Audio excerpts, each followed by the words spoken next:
This is Dolynny TV, ladies and gentlemen. Good afternoon, good evening, wherever you're tuning in from. I don't imagine it's morning time, but hey, if you're out in Finland, Sweden tonight, it might just be as we get set for the Oilers and Canucks this evening on Hockey Day in Canada. Of course, hockey going all the way through the afternoon and, of course, through the day as well. So, my friends, if you have a chance this evening, make sure to leave that like as we're just heading into the start of this stream. But yes, sir, it is Saturday night, which means the soup comes out for Hockey Night in Canada as we get set for a big matchup. The Oilers obviously looking to put that one last stain on the resume of Bruce Boudreau in the head coaching position of the Vancouver Canucks, I guess you could say, right? That's kind of what we're waiting to happen is the Oilers will, no matter what, be Bruce Boudreau's last team he coaches against in, this stint with the Vancouver Canucks. So we'll see. Um, we'll see what indeed ends up coming from that. Sorry, I'm a little scrambled up here. I had a scrambly start to the stream. You know, I started about 5 minutes late due to not being able to get the right camera to work today, but it is what it is. Digitalmon, Epiphany, Owen, Stoney, FND, and who else do we got in here? My man Smurfy and Jordan, as well as Jeff. Welcome in this evening as we get things underway. And to all you folks just tuning in here now, welcome in. Thank you so much for being along for what will be another great live stream this evening. We'll see what happens between the Oilers and Canucks this evening. That's number one. But I think number two, just to hopefully enjoy a 6-game winning streak as Oilers fans in the middle of January. That would be something dang special. That is for sure. So as we get to the comments, friends, we've got obviously word from Epiphany that the game may be live on CBC for free tonight. I don't know I didn't see that at all come up in the chat. So Epiphany, I'm not sure if you actually did indeed end up sending that, but it is what it is. And Jordan, uh, I don't think I'm that famous quite yet. I don't think anyone else can see your comment, but I'll leave that be as it is. Tuning in from Irma, Alberta this evening. And of course, folks, if you don't know a little bit of Jordan and I's handiwork from back in the day in Irma in 2014, I might just share that link out in the chat at some point tonight. Jeff, welcome in as well as your streaming work time again tonight. But hey, we should be able to get you home before the end of the stream for you this evening. And of course, too, hopefully with an Oilers win in tow. Yeah, that's where we're sitting, friends, is just waiting for the Oilers to obviously hit the ice tonight. It's 7:52, so it's not like we are way away from the game, but it's also we're pretty early still. Hockey Night in Canada, usually the game doesn't get underway until about 8:20, so I'm going to just take a few seconds here to run upstairs and see what we can do to get some water in me because it's been hot down here all the afternoon. We don't have our wind from the north that we normally do in southern Alberta here this time of year, so yeah, it hasn't been as cold in the basement. Anyway, friends, Northern Farm Girl, welcome in. Miles, welcome in. Miles, to your comment, just thinking about the Vancouver Canucks tanking the rest of the season, I think it would be one of those things where I guess whatever the new head coach does, that will determine what happens here for them the rest of the way.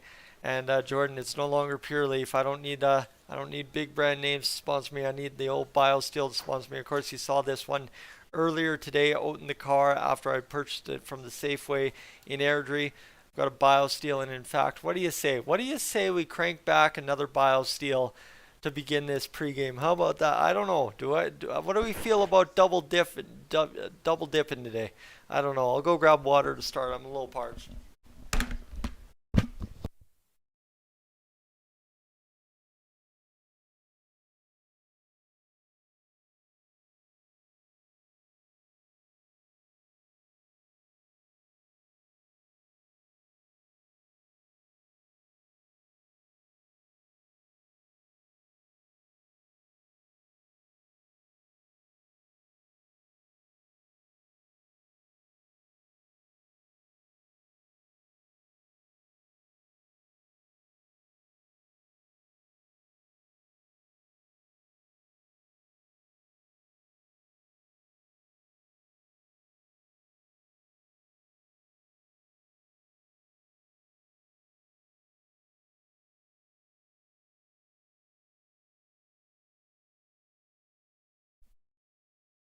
All right, here we go.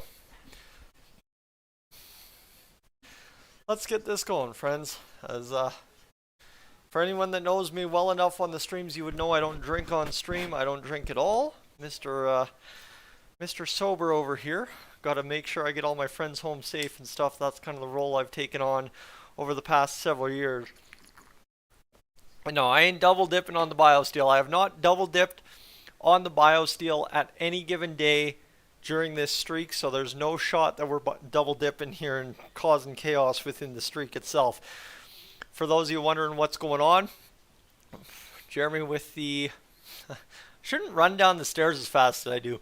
To all those of you who are wondering what's going on with the BioSteel situation, basically what I'm saying with it is we are on pace, if the Oilers win tonight, to go 7-0-0 to start this 2023 campaign on days I drink BioSteel. It's one of those funny little things that happens in the course of a season, right? That's kind of how it just all melts together, is sometimes weird little coincidences happen for a stretch of games.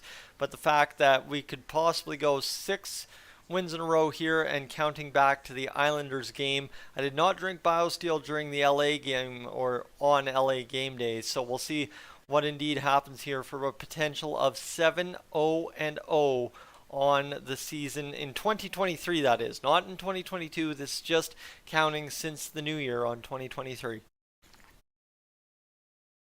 And yeah, no, it's for me it's a lot of orange pico tea, a lot of water, and a lot of BioSteel. That's generally, I do drink a lot of pop as well, but trying to get off that here at this rate, because at some point we gotta get away from the pop. Anyway, friends, we're all kinds of bundled up here in this suit, so let me just get this reconfigured, and there we go. Settle down a little bit better, and we should be a little bit more comfortable. Don't want to pop a button or anything. Not that I'm that kind of guy that would pop a button, but unfortunately, hopefully the suit doesn't do that. As it's unfortunately, as I age here, I am filling out a little bit more, and these suits that I've had since college are starting to get a little bit smaller on this guy right here on camera. All right.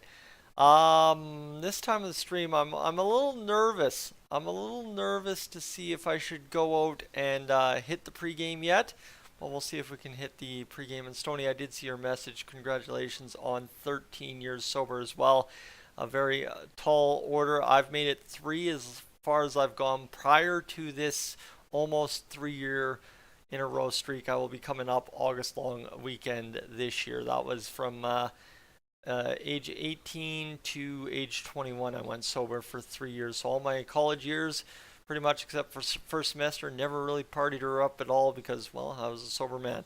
Anyway, Stuart Skinner, the probable starter for the Edmonton Oilers tonight. Again, I would not be surprised to see Jack Campbell in this game. I don't know what's been said. There really has not been a bunch on the Oilers today from everything I've read, so we'll see what happens. Spencer Martin getting the start. He is confirmed for the Vancouver Canucks tonight. 10-9-1 record with a .389 goals against average. So you got to remember that Jack Campbell has a lower goals against average than this guy, and Jack Campbell has Jack Campbelled for half the season. So that's kind of a situation here. Jack Campbell's been phenomenal, and I don't know why you wouldn't just give him another start in a row, allow Skinner another day, but again, at some point you got to Skinner back in there, and I honestly don't know if we've been told if Skinner is the starter or not. Anyway, let's see what else we got. 86 points for McDavid to Pettersson's 53. 39 goals for McDavid to Bo Horvat's 30. 47 for McDavid to 36 in the assist column for Quinn Hughes. And Jack Campbell with 14 wins and Spencer Martin with 11. So both Oilers goalies have more wins than the Vancouver Canucks top goalie. The Oilers goals per game 3.70 and the Canucks goals per game 3.31. Oilers goals against per game now down below 3.26. So you imagine another night where you get around that 2 to 3 goals against mark. The Oilers could really use that, because all of a sudden you lower down below 3.25 goals against per game, and things look really good here getting into the back half stretch of this season, especially on a 6-game winning streak. The Canucks averaging just about giving up 4 goals per game. Their power play is about 7% worse than the Oilers' league leader, And the Canucks penalty kill, I believe, is last in the NHL. So this is going to be a problem for them if they have a penalty to kill, because they're at 66.4%. So against the Oilers' 30% power play, you just don't know how it's going to hang out. And yes, friends, I guess to Jordan's plea there, if you haven't had a chance yet, and I don't think I've really ever asked this, if you feel like there'd be some value to your followers on social media to potentially come check out my live stream, I'd love to have everybody along tonight, as it's Hockey Night in Canada, the first Hockey Night in Canada stream we've had on Dolynny TV since hitting 10,000 subscribers here on the channel. I'd imagine we have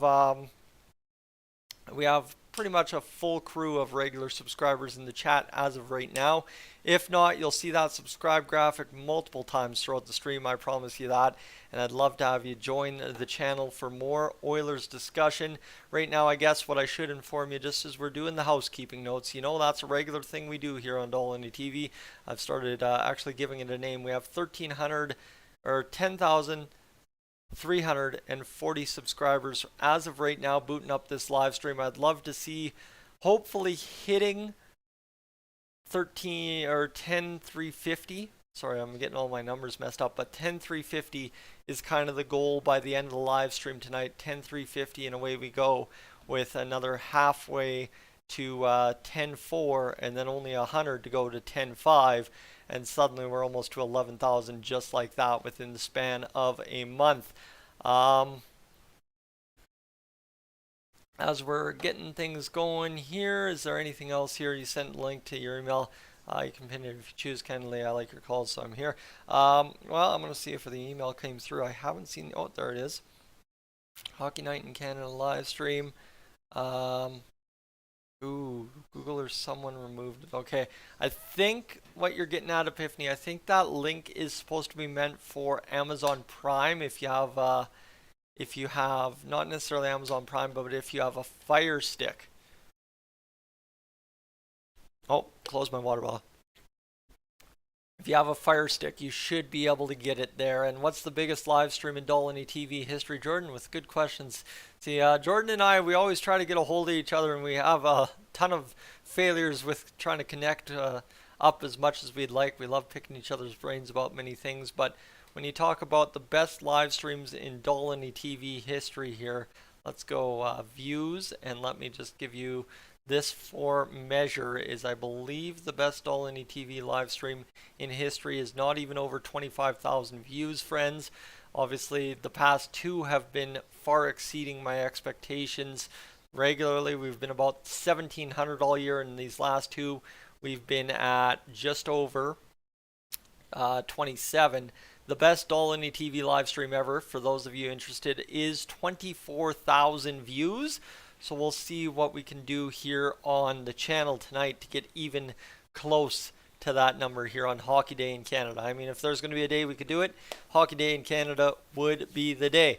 Anyways, Patrick, you're coming on in. Good evening, sir. Thank you for being here, supporting me, and of course helping out with the wrench again tonight. But yeah, no, it's Saturday suit night, right? It's the old tale of the trick on Dolynny TV, something I started way back when I first started live streaming hockey games on YouTube, and here we are still doing it 5 years later, so I don't mind that at all. FND, I did see your comment a few minutes ago, but I missed it there, just trying to mention because I got distracted by Jordan's comment. Do you think the refs might unconsciously give or be wary of giving the Oilers a PP? I would assume that would be kind of the principle from the start, but it'll just become too obvious that they are, and somebody will just have to make a call at some point. And this too, the story with his shirt, you might think it's white. I don't know how many of you can tell the actual color of the shirt on screen. It just seems like it's reflecting the light a little too well.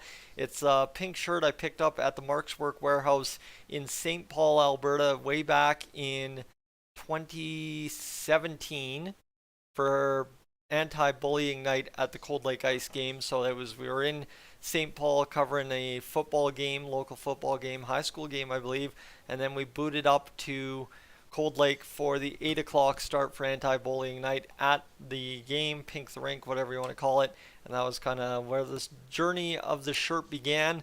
I know a lot of people are asking me, man, why do you have a pink shirt in your closet? It's a nice shirt. You know what? Honestly, it's one of my best feeling shirts too. So I quite like it. And okay, so you guys do see the pink coming through. That's something that I can't exactly tell. It does have some tinge on my screen, but I feel like I'm a little oversaturated. I don't know what the correct term is. I went to broadcasting school and I can't even tell you, but that's just where we're at tonight, folks. We're going to have ourselves a good one. Obviously, it's Saturday suit night. It's hockey night in Canada, and it is hockey day in Canada. So we are ready to rock for what's going to be a good night tonight.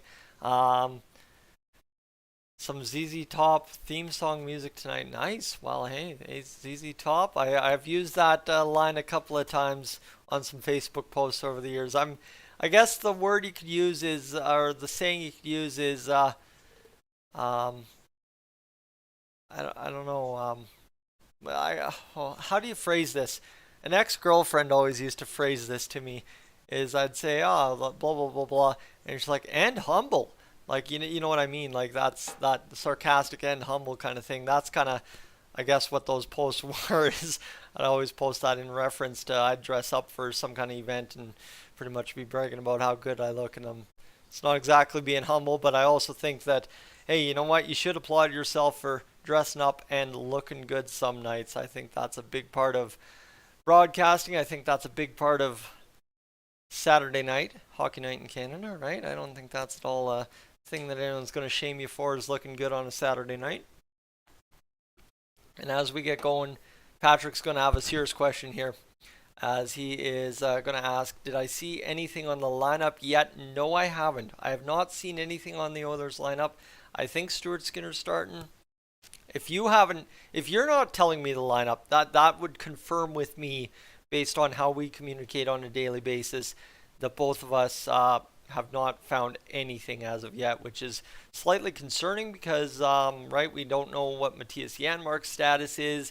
We don't know if Puljujärvi scratched again. I believe Jay Woodcroft spoke today, but I couldn't tell you what he said because I don't know what I've been doing today. I had to go to town to get BioSteel and I lost my day, but it is what it is. Phil with the Let's Go Oilers, and hello to you as well as we get set for tonight's game. As this is it's a kind of a salmon shirt. You would be right, F&D. It is a pink salmon shirt. And Owen, you're saying Janmark is an unhealthy scratch. Well, that would be probably the case I'm looking at as well, but I guess we'll find out exactly what that entails here once game time comes around. And we'll see. And Woodcroft was being his usual self. Well, that would also indicate that I watch a lot of the coach pressers. I think I try to always, that's okay. That's what I was going to assume. No info. I try to usually watch as many as I can, but my goodness, I don't get regular lunch breaks at work. That's kind of the problem for me with work. Is I very rarely get full lunch breaks at work, and that's fine. That's not a problem of mine. It's a very rewarding thing not to take full lunch breaks at work, because my goodness, some of those days during lunch are some of the best parts of the day. Anyway, TTV Sweat, L Oilers, I don't know. I'm on a 6-0 record here in 2023 drinking BioSteel on game days, so pay attention to that. That is what we got going for us as Oilers fans tonight, plus being on a 5-game winning streak to begin with. Justin, welcome in. I'm just making sure I don't miss anyone in the chat here, so if you see me scanning up and down. And here we go, the anthem coming up tonight as Hockey Day in Canada. Obviously, we'll see if we can get this a little bit in the background. FMD trying to get it in the background a little bit. We'll just kind of sneak that in and behind me tonight. As there you go, top line or fourth line starting the game tonight for the Edmonton Oilers. Ryan McLeod, Dylan Holloway, and Warren Foegele. Awesome to see. Stuart Skinner is indeed in net, as announced by Patrick in the chat a second ago, in case you didn't see that on your TV set, I guess. And as we get going, friends, if you're just tuning out to go enjoy the period, enjoy, and we will catch you in the intermission as we recap that. I think we have two kinds of different crowds here on Dolynny TV on the same stream, And hey, FND for you putting that up. Let's do that right there. Let's go. I haven't tapped that jersey all every live stream this season, so we'll see what that little bit of luck there does for Mr. Jesse Puljujärvi. A little pat on the back and see if he can't get a goal if indeed he is in the lineup. I haven't seen the Oilers bench in this because I've been distracting myself way too much, but there we go. Yes, Puljujärvi, let's go get him a goal tonight. I don't care if we're shipping him. I don't care what the case is. I just want to see the kid at least have a good game and produce something for us this evening. As we get going here, is there anything else we need to know? No, we should be good to go. As we will just dip this back down, we'll cut the earmuff off, and we will get this going. Philly, you're not liking the Bruce Boudreau redemption tour for his final game as Canucks head coach. I don't mind that. I mean, I can agree with that. Hopefully the Oilers take home the W. Obviously, I believe they will, but it is what it is. And yes, Stuart Skinner has some new gear, but is this new gear right now, or is this new gear that he's testing out the dark blue stuff? Not sure what to reference there. And Spencer Martin with an .877 save percentage on the season. So the Oilers should get it going. And that TD ad, yeah, looks a little out of place. I'm sure they could have figured out just putting the white TD on it. But here we go. We're off and running. The Oilers see it dumped into their own zone. Warren Foegele comes along the boards battling Quinn Hughes. Tyson Barrie battling Quinn Hughes now as he will carry it in behind the net. Get back to the point. Quick shot blocked there by the Oilers. Stumbling is Dylan Holloway, but he clears it back into the Canucks zone. Pettersson cuts through the neutral. He will weave, and that will be a nice cutoff there by Ryan McLeod. Maintained by Pettersson, though, coming towards the front of the net. The shot, first save, Stu. Second save, Stu. That could have been sketchy, but hey, we'll take it. And this one's still a battle in the corner. And look at this. The Canucks coming hungry right out of the gate. It escapes the zone all the way back to the Canucks blue line. Connor McDavid, Evander Kane, Leon Draisaitl at the top line tonight. Clem Costin, Ryan Nugent-Hopkins, Zach Hyman, the second line, I guess you could call him. Warren Foegele, Ryan McLeod, and Jesse Puljujärvi, the third line. Although, nice save, Stuart Skinner, as it comes bobbling in on a weird play to the middle by the Canucks. And they see that one go right through, and what a disaster avoidance there by Stuart Skinner to just fall on that puck. All right, hey, you know what? The Canucks have got the best two chances of this game so far, the only real two chances. They just kind of bobbled one in, whack away, and then Kuzmenko fires it wide. But this one that just bobbles off a player, double deflection off his stick. Who is that? Joshua just trying to bat it in. All right. Here we go. Vinny Desharnais will be out there, as well as the seventh defenseman for the Oilers tonight. We don't mind that at all. 19 minutes to go here in the first period. Connor McDavid draws in against Bo Horvat in the face-off dot. The Oilers win the face-off, dump down off the glass, and that will be an icing call. So we'll take a second to get everybody back recorded in the chat here. See if there's anything here, if I know. As Big Will is watching two of his least favorite teams. That's for fine and dandy. I think we'll appreciate you being along for the ride tonight, watching the Oilers and Canucks. That's all we can really do. And the Oilers got to survive the initial push from Vancouver. I think that's what we got to get here, is allow the Oilers to just get into the game after Vancouver comes out hot for their head coach one last time, and see what happens. As here come the Canucks again, firing the shot. Stuart Skinner battles it off. Old Mike Smith kind of save up against the post. Now a breakaway for Connor McDavid in on net. Scores! Just like that, baby. You got to survive the initial push. Connor McDavid on a breakaway scores to give the Oilers a 1-0 lead. We don't mind that at all on a Saturday night. That's a good way to start it. The captain from Zach Hyman, and away they go. Or was that Zach Hyman? Who found him right there? I don't even, I thought it was a right-hand shot. Sorry, I might have lost it. We're going to have to clip that one. We might have to use that for the newest, it's Zach Hyman out there making the pass. And look at that breakaway to Connor McDavid. He's got the speed, and away he goes, tucking it 5-hole on Spencer Martin. And hey, Stoney, I think it's too soon to say that, but we'll take it as a sign of measure that we are off to another hot start again. And McDavid making magic as always, making nothing out of something on the first shot of the game. You don't mind seeing that. And what a perfect seam pass by Mr. Zach Hyman. What a beauty. And there goes Connor McDavid down the ice celebrating a goal here tonight. 18:26 to go in the first period. The Oilers are off and running with a face-off in the offensive zone.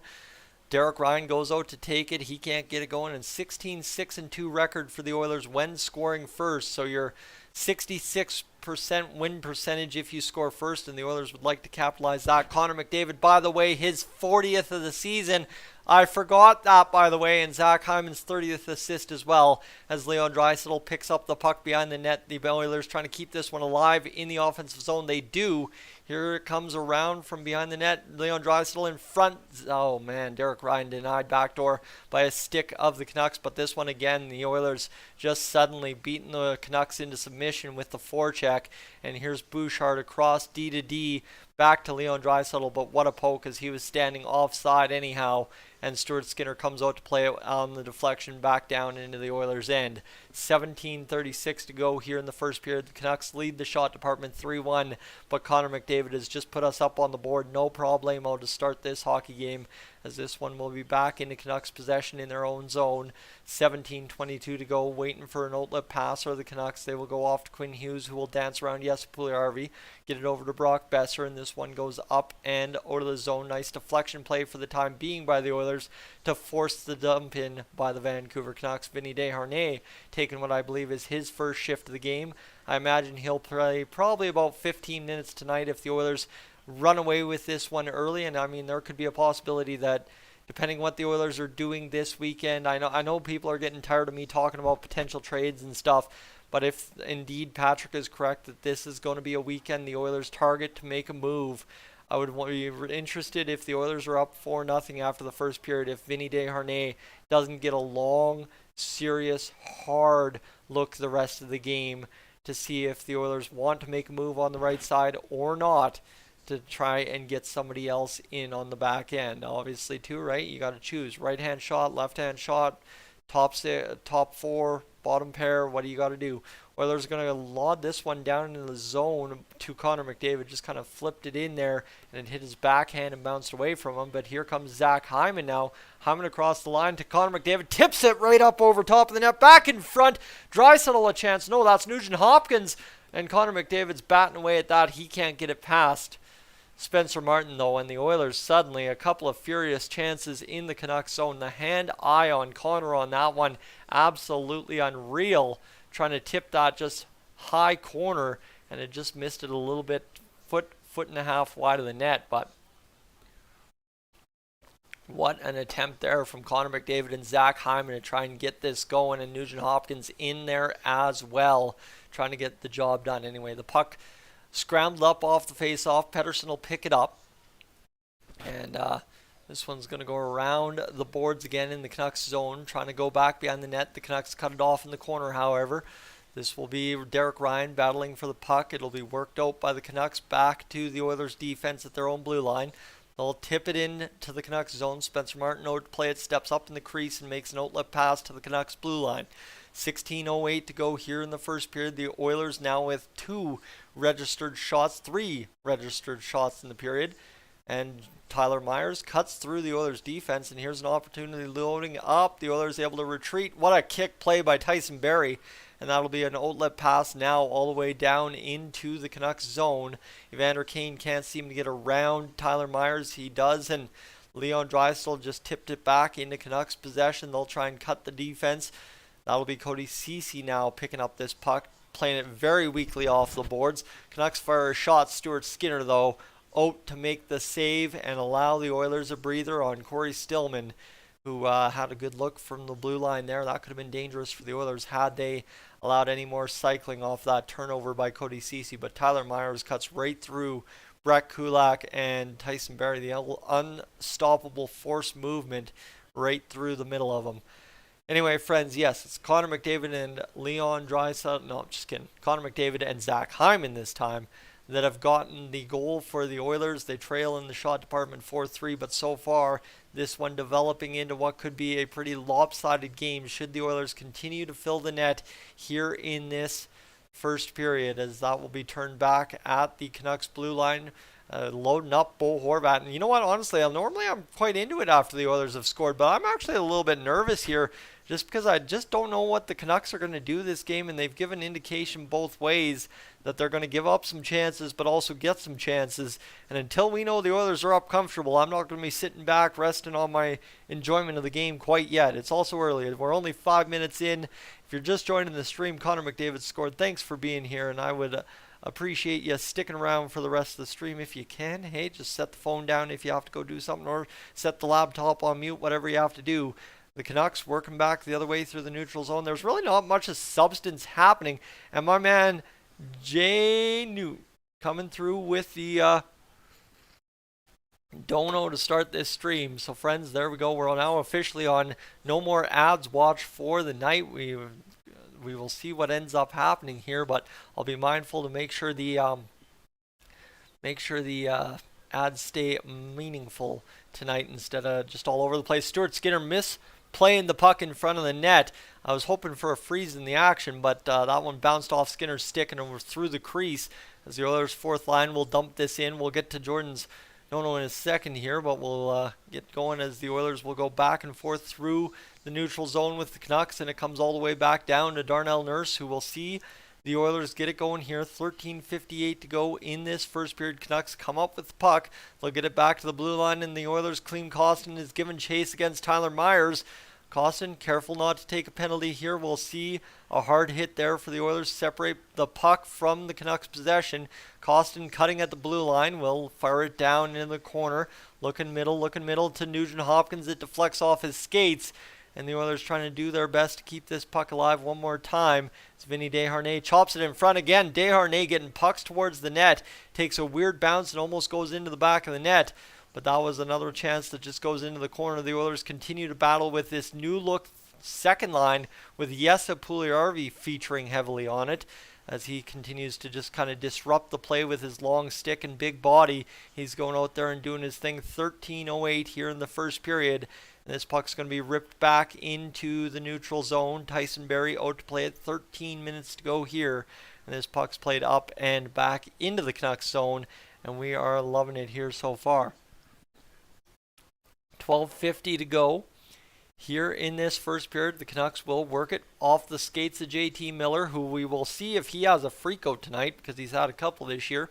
And Tyson Barrie will go play the puck in behind his own circles, and he will get it up to, tip play there by Derek Ryan over to Leon Draisaitl. And this again, where the Oilers and Canucks not really making clean plays so far, but also making clean plays. 12:24 to go here in this first period, and we've got a whistle on the play. So we've got, I don't know if it's a hand pass or what, but anyway, Jordan, thank you again, my man, and one of these days I'm going to owe you a visit. I keep saying that, but I just got to make no more excuses and just find a weekend that's going to work out to come up to Irma and hang out for a weekend, catch up, do some Oilers stuff, and see what we can't do to have a little bit of fun along the way. Anyway, Julie, welcome in as well. I don't know if we've missed anyone else here during this first period. Owen comes back in to say the one thing we all know, Connor McDavid is buzzing tonight, friends. He's having himself what looks to be a pretty good game so far. And I guess, too, to say we're already at 311 views on the stream here early on in the first period, so that means we should be on pace to do what we've done so far in the past couple of live streams. Again, Hockey Night in Canada, according to Epiphany, the game is free tonight, so we'll see what the overall impacts of that is. But to just tell you quickly, the watch time, we're at 20.22, so we are just about halfway to that 50 mark that I always try to clear, but we should be able to clear that no problemo by the end of the first period, as we have here the last two streams. The last two streams I keep making mention because they have been special. But friends, if you're new to the channel, what I'd really appreciate, entering tonight, we're at 10,340 subscribers. Really the goal for today, I woke up at 10,323, was just simply to get up towards 10,350. So if you can hit that subscribe button at any point, you don't have to do it just because I'm asking. Continue to enjoy the stream, hang out, make up your mind. If I say something you don't like, don't hit the subscribe button right away in case I do that. But hey, I'd love to have you along, that is for sure. All right, so Joro's donation now up on out, and that's why I'm not running the ad right now. We'll skip this commercial break and we'll wait for the next one. Clem Hawks, good evening, friend, and we are good to go here as Connor McDavid came in with the first goal. Punjabi, nice suit. Well, it is Saturday suit night, so it's just one of those days as we get going here. Fewest to 40 goals since 05-06. It's Connor McDavid. And just by the way, as well, to answer your question, what do I do outside of work? I'm a sheet metal salesman, if anyone can tell from what I normally wear on stream. You can kind of put two and two together. Anyway, the shot comes down. The Oilers on the power play. Oof, Leon Draisaitl just about scored that. It is indeed a too many men. That's what I was kind of thinking there. Canucks getting a 2-on-1 back the other way. They botched the play. They're going to have to play it back and dump it in. The Canucks penalty kill ranked 66.4 on the season. So the Oilers get to work here and try to set up zone time. Leon Draisaitl on the carry. He will get it across the blue line, and Nugent Hopkins. Nuge will try and play it back. He couldn't get it done. And this one will be flipped back to Stuart Skinner, who will come out to play the puck, but the Canucks first to touch it. Bo Horvat on the penalty kill here, and that's one other thing to really like about Bo Horvat is he is a beauty of a forward. The Oilers, though, on a discombobulated play by the Canucks, come up, and it's a 2-on-1 the other way. Connor McDavid to Zach Hyman. Back in the net, baby! The Oilers up 2-0, and Connor McDavid with 2 goals on the night. Well, 2 points on the night. Again, I'm trying to clip these goal calls, and I keep botching them. But Zach Hyman with the perfect backdoor tippity-tap right-hand shot deflection into the net to score us a 2-0 lead. And I want to watch this. I want to see the look on my face. Oh, yeah, I was fired up. As we are up 2-0, and well, what a just drive to the net by Zach Hyman. You don't mind seeing a guy like that finish a play like that at all. And the Edmonton Oilers are up. Let's get it going. Kamel, welcome in. Tough cuff, you as well. And that is a fantastic get for the Oilers, who continue to make that Canucks power play worse. Or penalty kill, sorry. I'm all kinds of discombobulated, aren't I? But Zach Hyman and Connor McDavid with 2 points apiece here in this first period so far. What a play by Nuge to stretch it up to Connor McDavid, who had Zach Hyman with him. So Nugent Hopkins gets the assist on the marker as well.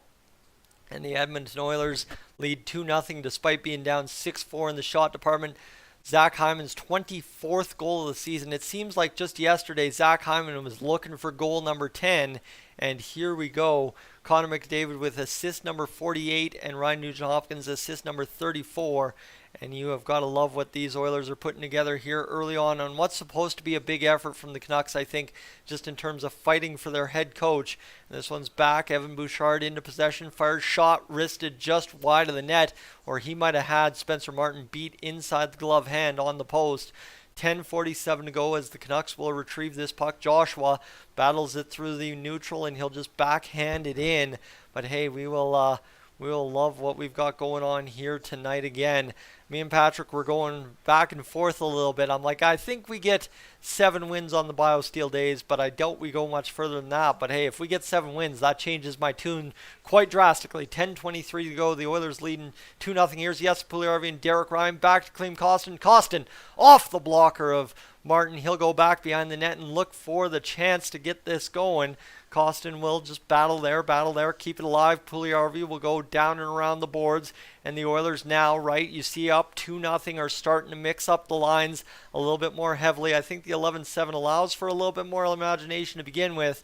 But you'll see this Oilers team obviously go in for the kill now with the depth guys, as you just don't want to run the big guns out there too much during the first period if in case the depth guys can't step up here early on up 2-0. 9:43 to go here in the first period. It'll be backhanded ahead to Hyman. Here are those aforementioned big guys on the ice again.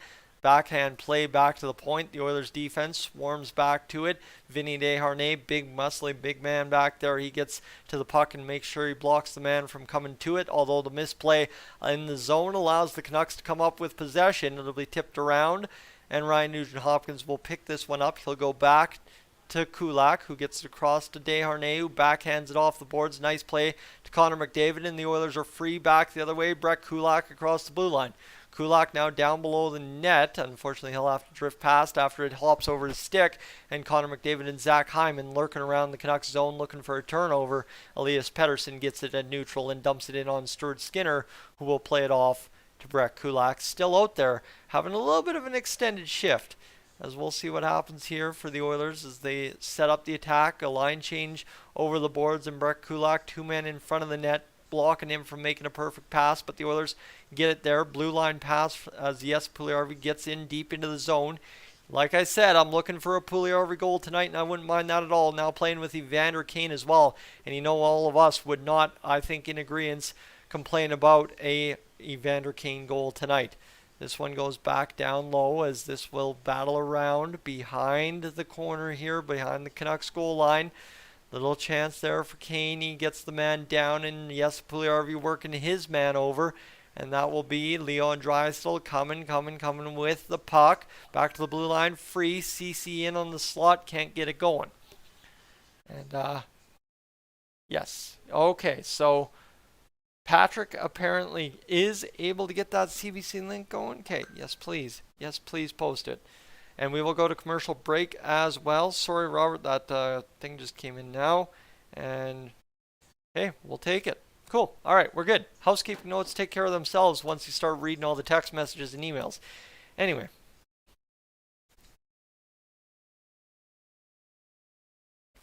What do we got going here?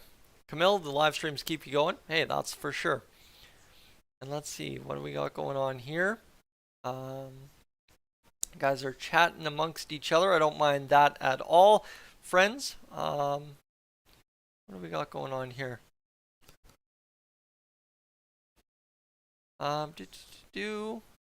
Bingo, and away we go. Boom. Okay. All right, friends. The Oilers lead 2-0. Man, do I hope we finish up 4-0 after the first period. Just A, end the Canucks' misery, be the team to do that, and B2, let's win a hockey game. You know what? Saturday night, I've got a long night ahead of me still. I don't know how many of you know my schedule too well, but every once a Saturday during a month, there is a kind of boys get-together night from the ball league, and we all get together and enjoy hockey, play cards, whatever. And, of course, everybody's enjoying, so everyone's having a couple of beverages, and I always try to do my best to show up, so as in case anyone, their ride falls asleep or they can't go home and they want to go home, hey, I show up and do that. So it's going to be a late night if it's anything like last time, but we got a hockey game to stream, a post game to do, and then a drive to Crossfield to make that happen. So we'll see if that all does happen according to plan, and if the old night's still going. You just don't know if it's going to shut off after the Oilers game or not, so we'll see what happens. And it's tough, too, that the Flames aren't playing tonight, but it is what it is. The Tylenol rapid relief highlights of this period so far. Zach Hyman and Connor McDavid scoring goals, obviously, and Connor McDavid with a crisp pass there to Zach Hyman. Darnell Nurse fires a shot 4 as it goes up and over top of the net. Did I do that right, Brendan? Did I do that right? I hope I did. As this will be shot over by Derek Ryan, blocked by the Canucks. Shot goes again. The Oilers are just whiffing it around the zone on shot attempts, but hey, you know what? I guess it counts towards some kind of Corsi or Fenwick or something.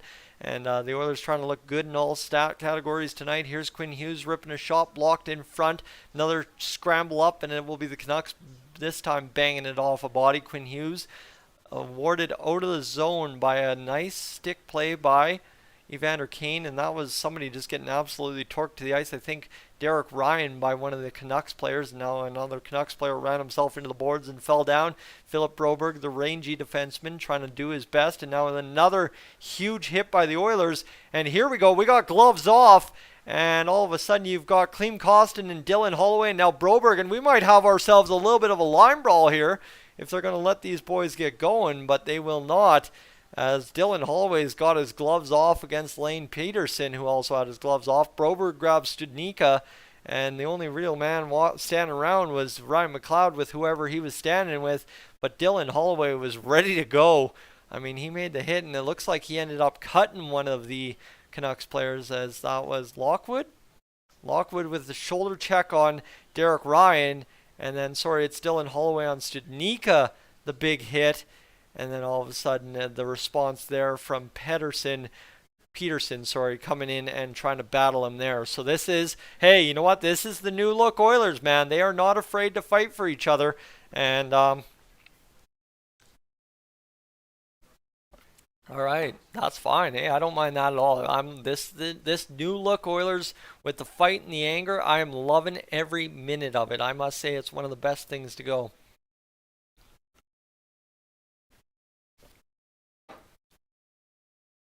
All right. 2 minutes, 4-on-4. I was going to say 5-on-5. I just don't know my numbers. 4-on-4. Friends, if you're enjoying the stream so far, I'm sorry I'm so scrambled up. I honestly don't know what's happened. I guess it is 8:30 at night and I'm trying to broadcast a hockey game off a television set. But hey, it is what it is at the end of the day. And I'd appreciate if you could leave a like on the stream. I know we're at about 57 currently hanging out in the stream tonight. If you could hit a like and let me know how you're enjoying things so far, let me know, as we are going to be crossing into that heavy territory of watch time here in a matter of moments.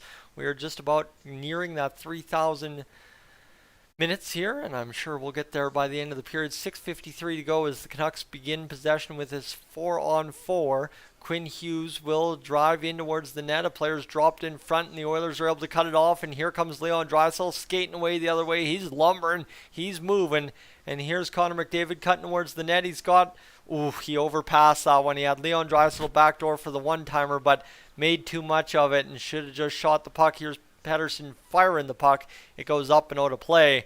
And, well, that was a good-looking chance for the Oilers, and they passed it up. I mean, hey, you know what? You're up 2-0. You're 4-on-4. I'm sure that's something Connor and Leon talk about all the time, but all Connor had to do is pick a corner, and I'm sure he could have sniped it home. Tyler Myers had kind of filled the net, so looking backdoor wouldn't have been a bad thing at all. This is going to be a face-off in the Oilers zone after the puck went off of Brett Kulak's stick. Oilers lose the face-off again here on this 4-on-4, allowing the Canucks a shot. Stuart Skinner sees it deflected, makes the save, and that is stopped by Skinner for another whistle.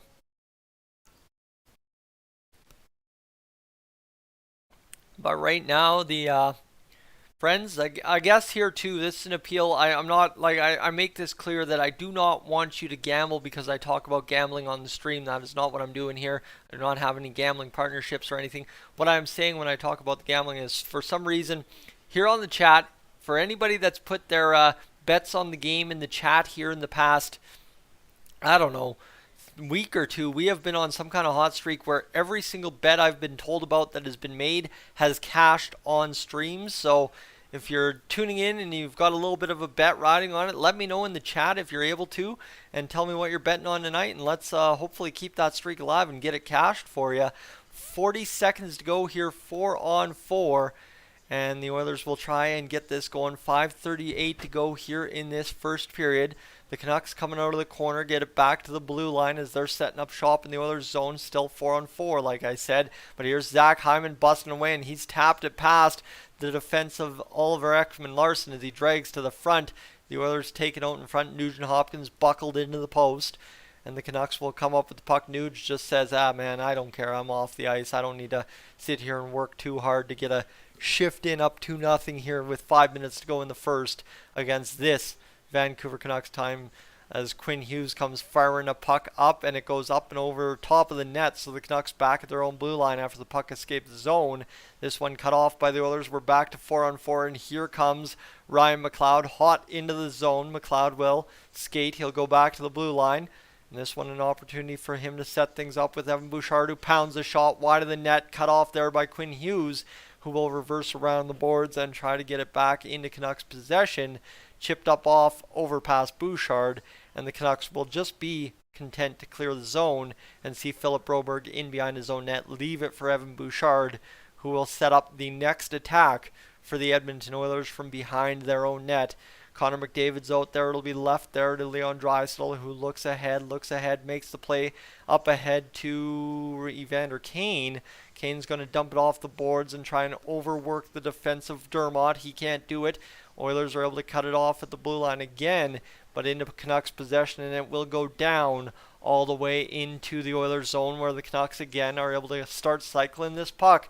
They've had the better chances here in the past few moments, but it has still resulted in nothing. Stuart Skinner with 9 saves, now 10, and looking for number 11 if the Canucks can get another shot here. Great save there by Stuart Skinner, by the way, on the wraparound attempt by the Canucks driving to the front of the net. Vinny Desharnais again. Ooh, excuse me, that's Pepsi from earlier. Getting it going, and here's Connor McDavid coming out from his own zone. He'll go across. Darnell Nurse peels back, looking to open up space within the zone for the Oilers to operate. It'll go all the way into the corner where Elias Pettersson dips in and picks it up. This now to the near side boards, and Pettersson gets it back from Ekman-Larsson, weaving through the neutral zone. He's done a lot of that this game so far, and it comes back down to Pettersson now in the Oilers zone. The Canucks pick it up, trying to get something going. They can't, and Connor McDavid, Nugent Hopkins, and Zach Hyman now are defending for the Oilers with Kulak and Barrie as the Canucks continue to cut around the zone. Here's Ekman-Larsson trying to get this going. And this one will be chipped back up and out of play and worked out there to Ekman-Larsson in the neutral zone. The Oilers able to escape the zone quickly, but 2:45 to go here in the first period as the Canucks and Oilers engaged in a 2-0 Oiler lead. 10-7 the shots on goal. The Canucks will work it ahead. Bo Horvat will move back deep and go across to his D partner, well, defenseman on the ice, I guess you could say, Tyler Myers. Derek Ryan, after getting blown up on a previous shift, back out there. Dylan Holloway back out there as well. Not burning the coach's trust on the last penalty, stepping up for himself and his teammates as Cody Ceci fires one in. He gets hammered, and it's a play by Spencer Martin off the stick, up the boards, and cut off by Derek Ryan briefly before Quinn Hughes, who seems to have been out there the entire first period, continues to play that puck ahead. We'll check his ice time in about 2 minutes of game time as Dylan Holloway comes up with his puck in behind the Oilers net. He'll start out, and he is gathering speed. He is getting going, and the Oilers are onside here. Played ahead to Dylan Holloway in front. Tip play to Derek Ryan. Snows the goalie more than shooting the puck on net, and the Canucks regather, flip it into the Oilers' end. And we've got another 20 seconds burnt off the clock as the Oilers get another good rush chance. As this one gets going the other way, Mr. Connor McDavid on the puck. He's cutting through to the middle. Spencer Martin, though, covers it up before McDavid can finish off whatever he was planning on doing. And we'll have a whistle and a break in the action. And my friends, will head to commercial break. I'll throw you an ad. If you don't get an ad, you will get instead the watch time numbers. And then we'll get to the chat here as we'll have about a 2-minute break, I am sure, of commercials, as we are right now at 4.55 minutes watched, which would mean we're 21:47, which, my friends, we're a little bit behind pace here tonight, but we're not hurting too bad at 35.89 or 35.79 hours watched on the stream, and I'm sure by the end of this period we'll be well over 40 and on our way to getting 50 by the end of the intermission. All right, here we go. What are we chatting up about? What do we got?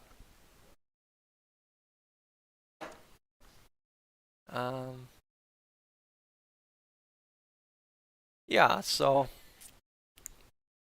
unfortunately I think you guys are chatting it up about the rights and how it all plays out in terms of me being able to live stream the visuals. The visuals and the description of the game are copyrighted, right? The Oilers don't make mention of it on their broadcast as heavily as if you watch Toronto Blue Jays broadcast, any dissemination, any rebroadcast of the game is considered illegal, and I have actually been banned twice from live streaming for 3 months at a time here on YouTube because the NHL thought I was broadcasting the game. So it's not even Sportsnet, it's the NHL does not allow their games to be rebroadcast from their partners. So that is where we sit in this whole situation, is unfortunately when it comes down to it is I just can't show the game, and obviously it's because I did not pay the NHL to show the game. So we'll see what the future of it is, but we'll find out what happens here. As Bruce Boudreau, having coached Washington, Anaheim, Minnesota, and Vancouver over the course of his career. And here we go. Connor McDavid down into the face-off draw. The Oilers lose it, but win it in more or less of two fashions. And yes, Puljujärvi will find himself on the ice with Connor McDavid out there this shift. And, of course, Klim Kostin. So a little double shift in there for McDavid. Nice little get up to the front of the net play there from McDavid. Couldn't get it going. Now he'll play it in front. Klim Kostin bats it wide, however. And McDavid with a .104 on the clock continues to dance around the Canucks zone. He'll work in front again, looking backdoor. Puljujarvi's going to fire the shot, blocked or saved in front by Martin, I actually think. And look at this. This weird line of the Oilers absolutely buzzing around. Bouchard keeps it in at the blue line. He'll go back down. Another chance here for McDavid. He spins off the check of Joshua.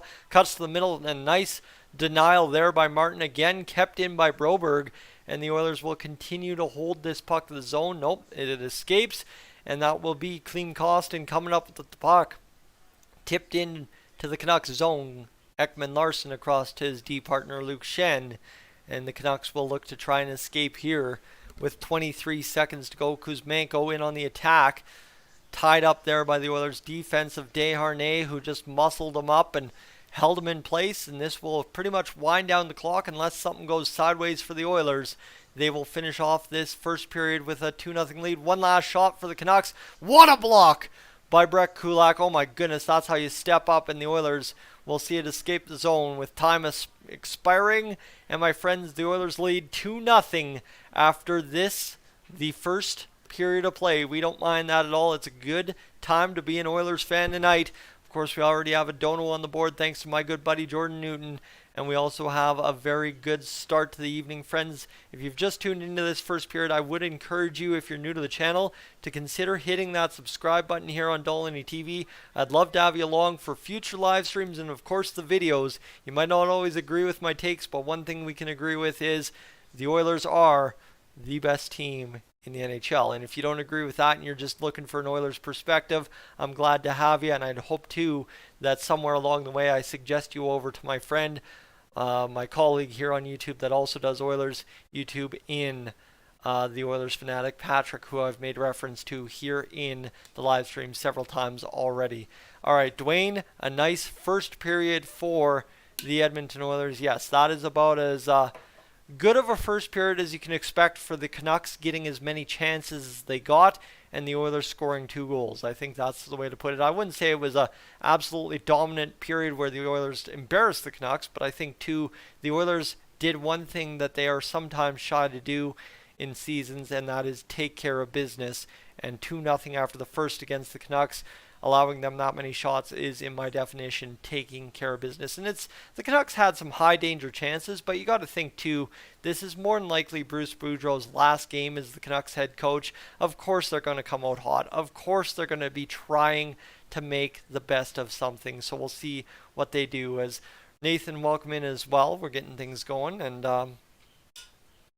F&D, you're talking about our goaltender tandem. Well, Stuart Skinner, right, solidified things early. Jack Campbell coming on as of late. I mean, honestly, right, you think about the goaltending numbers over the past, especially if we win this one here tonight, the 6 games that we've played, yeah, suddenly things are looking really good for the Edmonton Oilers. And there's Jordan just creeping along in the chat, just waiting to see what I end up saying, to see if he can clip something funny out here and send it to me later, I'm sure. But we'll see what ends up coming tonight.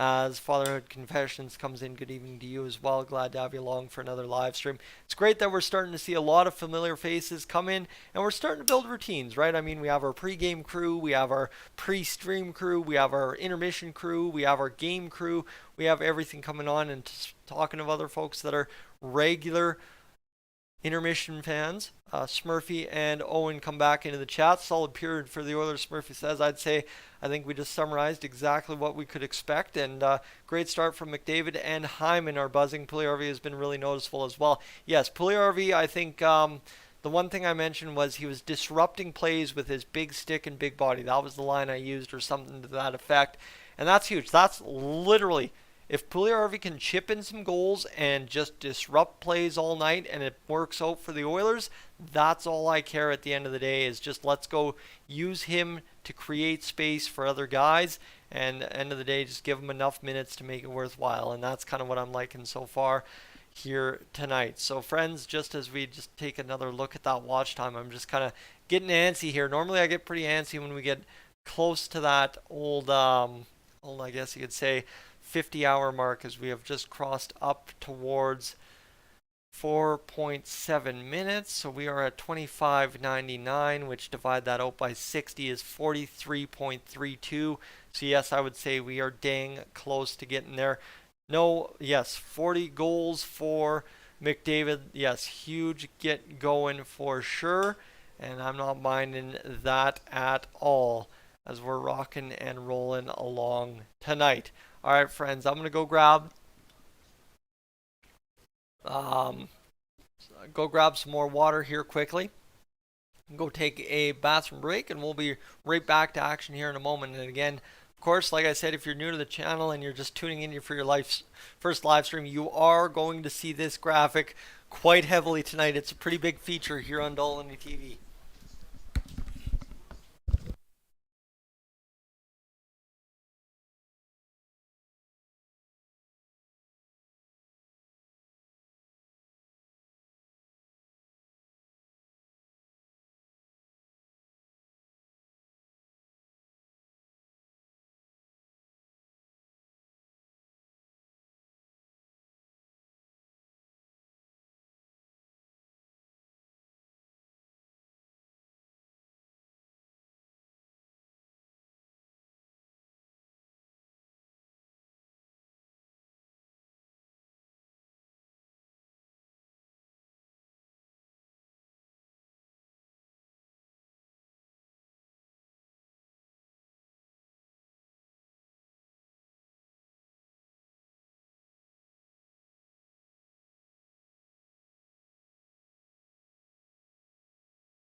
All right, let's get this going, friends. We are on pace to rock and roll here through this first period intermission.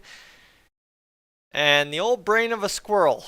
The old brain of the squirrel is about as good as it goes. Yeah, that's where we're at, is the brain of the squirrel forgets the water. So I'll be right back in a matter of a few seconds. Sorry, folks.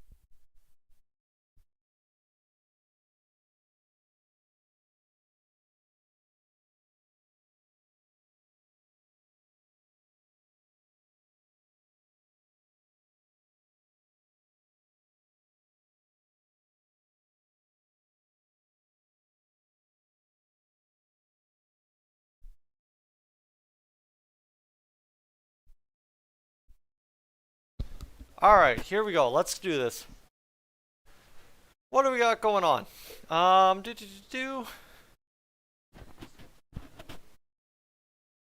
What do we got? Everybody chatting in between. Themselves, I think. That's pretty much. Oh man. All right, here we go. Oof. Gotta stop running down the stairs. At some point, I'm gonna learn to stop winding myself here. Let's see what's going on, friends, as you just are pretty much chatting amongst yourselves about how much of a fan you've been for however long, and H2O, you betcha. As here we go, friends, let's go recap that first period, shall we? The Oilers Canucks, after one period of play, Connor McDavid with his 40th goal of the season, Zach Hyman with his 30th assist of the season on that one as well. A beautiful stretch pass through the middle of the neutral zone to spring Connor McDavid on a breakaway. And then Zach Hyman gets it reciprocated. Connor McDavid on a 2-on-1 sprung by Ryan Nugent-Hopkins on the power play. Gets the boys up 2-0 from Zach Hyman. And of course it was a too many men penalty that allowed the Canucks to go short-handed there for that Oilers power play chance. But it is what it is for them. And they're suffering penalty kill. The Oilers Canucks credited each with 10 shots on goal in that first period, so the Oilers come away with 2 goals on 10 shots. That means Spencer Martin is rocking an 800 save percentage. And Stuart Skinner, hey, let's not talk about it, all right? As we'll just quickly take a look here as the hits leaders for this team so far. Yes, Puljujärvi out there with 2 hits tonight. We don't mind that at all. And 2, the Oilers are, well, winning the face-off battle. I mean, they are not losing at all. Draisaitl's 75%, McDavid's 66.7%, Nugent-Hopkins is 50%, Derek Ryan is 50% as well. So you think about these, and somehow, some way, the Canucks face-off men, what the heck is going on here? I don't know how that quite works out, but that's, I guess, what it all equates out to, the face-offs coming in at 8 a side tonight. So, alright, we are going to quickly take a look at the Outertown scoreboard, I think. The chat, this is kind of one of those nights. You know what? There's fewer people in the chat, but again, I think as we create the regular stream chat is folks will just more or less chat amongst themselves, and I'm glad for you guys to do it. We got bad news, though, in the Golden Knights Capitals game, where the Capitals are currently trailing the Golden Knights 2-0. Avalanche Kraken are tied zip apiece after 1 period of play. Wild and Panthers, well, that one was a 5-3 victory for the Wild. The Flames won today 6-3. The Flyers won 2-1 over the Red Wings. Jets 5-1 over the Senators. Leafs lost in overtime to the Canadiens on Saturday night. What's new? And as we're getting things rocking and rolling here, Blue Jackets beat the Sharks. Hurricanes beat the Islanders. Blackhawks beat the Blues, which is a big one for us. And 2, the Predators beat the Kings 5-3, which is huge. Stars beat the Coyotes, and everything is right in the world tonight. So we don't mind that at all. We'll see what ends up happening here the rest of the way home. As we'll see if these Oilers can get the job done against the Vancouver Canucks tonight. Up 2-0 after 1 period of play. We'll click back into the thing here, and I'm going to turn off the fireplace because I feel like I'm starting to sweat down here. It's getting to be very hot in the basement for some reason. And again, friends, thank you just so much to everybody that's hit that subscribe button here tonight. So far, 6 of you have, and joined Dolynny TV for future live streams and such, and I really appreciate that because now we're 4 away with 2 periods of hockey to go, and we'll see what ends up happening here down the stretch. But as we're getting going, I just want to take a quick second to appreciate what else is happening on the channel here tonight. We're cruising along. It's been a pretty productive day. That video from earlier, clean cost and changing everything. I didn't expect that video to do quite as well as it has.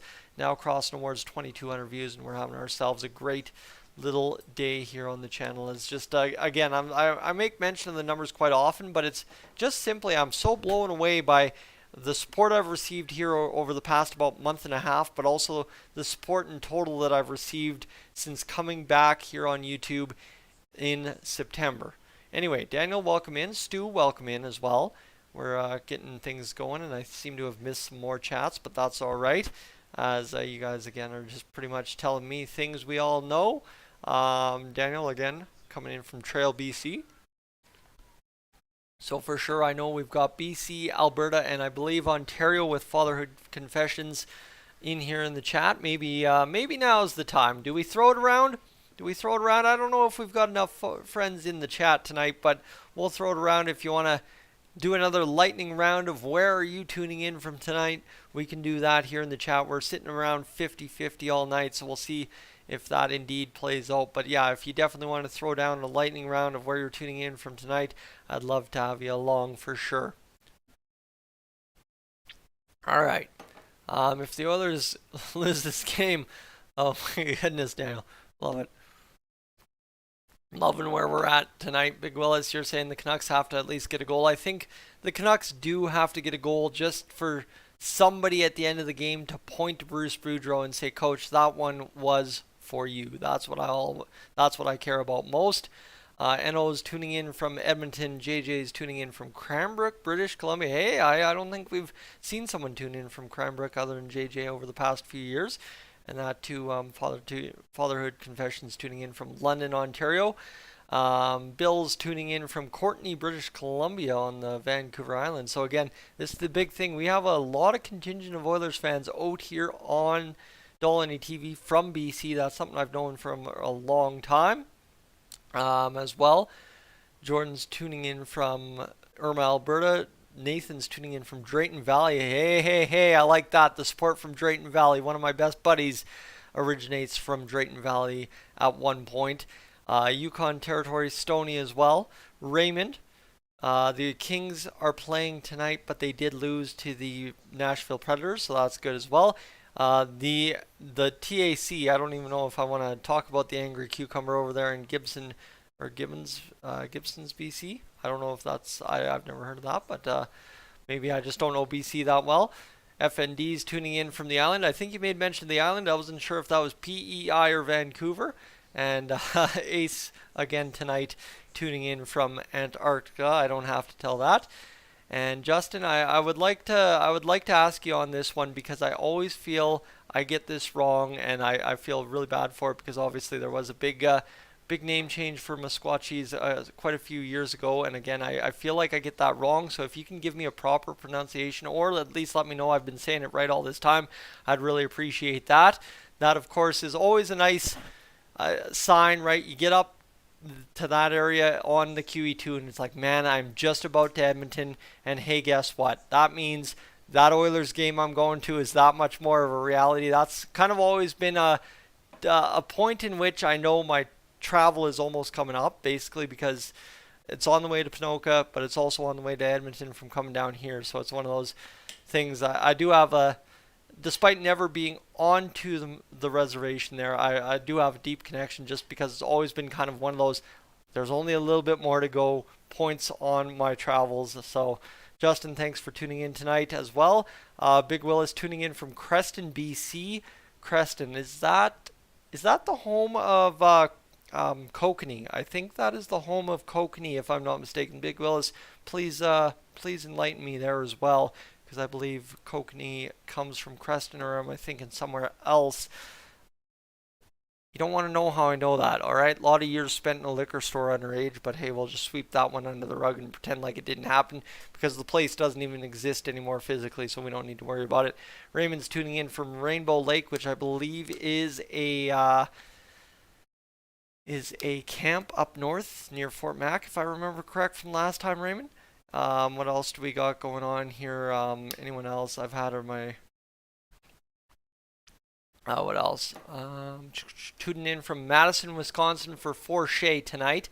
Madison, Wisconsin, while Forshea, I hope you're a Madison Mallards fan. I don't know if you've just kind of tuned in because I've been retweeting Mallards and connected the dots and came over to Dolynny TV. But I have a good buddy that's working for the Madison Mallards right now in Wisconsin, and so far he's loving Wisconsin, so hopefully things get going. And Forshea, yeah, definitely let me know if you have been to a Madison Mallards game, because I will hook you up if I can. If I can work some backdoor connections one day. But a decades-long Oilers fan, and that is much what I am for. Okay, so Justin coming in, following up on my question, Musquatchees. Yes, it is pronounced basically what you're saying, but it's spelled with an A. All right, so we're good there.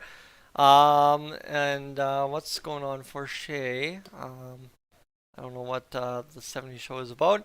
And Big Willis, the home of Kokanee beer, so perfect. I got that one right. Look at me knowing things tonight. And Newmander, is it going to be 6-0 for the Oilers tonight? Man, I hope so. I would take 6-0 all day tonight if we could. That's the first hockey question we've had it going. And other connections, Trent. I'll try and remember that one. I'm not very good with names. I'm much better with faces. That's something that struggles me in the sales department. I am much better with faces than I am names, and I will always call somebody buddy when I'm unfamiliar.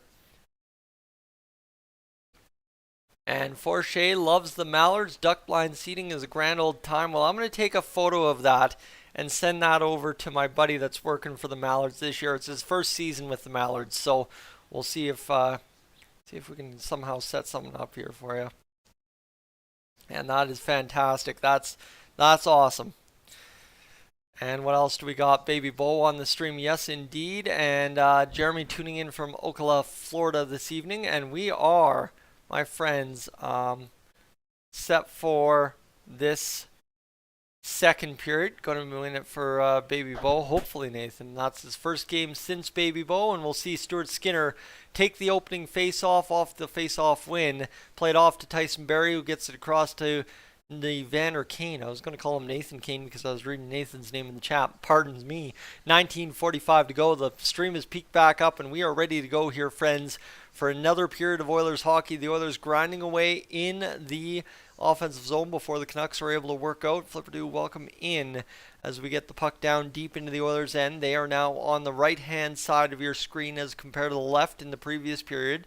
And this is Leon Draisaitl carrying through the middle of the ice. He will go down to the shot comes in. I don't know who that was, but the shot came in anyway. It might have been Mr. Klim Kostin. 2-on-1 the Canucks the other way. Nice save on the shot from Kuzmenko by Mr. Stuart Skinner. An 83-mile-an-hour wrist shot. Absolute snapshot. We don't mind that at all. And here comes Connor McDavid buzzing back the other way, busting away. He'll try to skate it in front. Derek Ryan plays it back, and it comes back to the blue line, where the Canucks will retreat and get it out of the zone. This one will be worked off the boards by Garland down in behind the Oilers net. He comes up with the puck, but it's right onto an Oilers tape, and they will look to bust wide. Instead, it's carried ahead and worked by the Oilers over to Darnell Nurse in the offensive zone. He goes down to Connor McDavid, feeding in front, couldn't get it going, and Zach Hyman will keep it alive for a few seconds. Nice hand-eye by Connor McDavid, and he will bat this one all the way down low to Ryan Nugent-Hopkins, who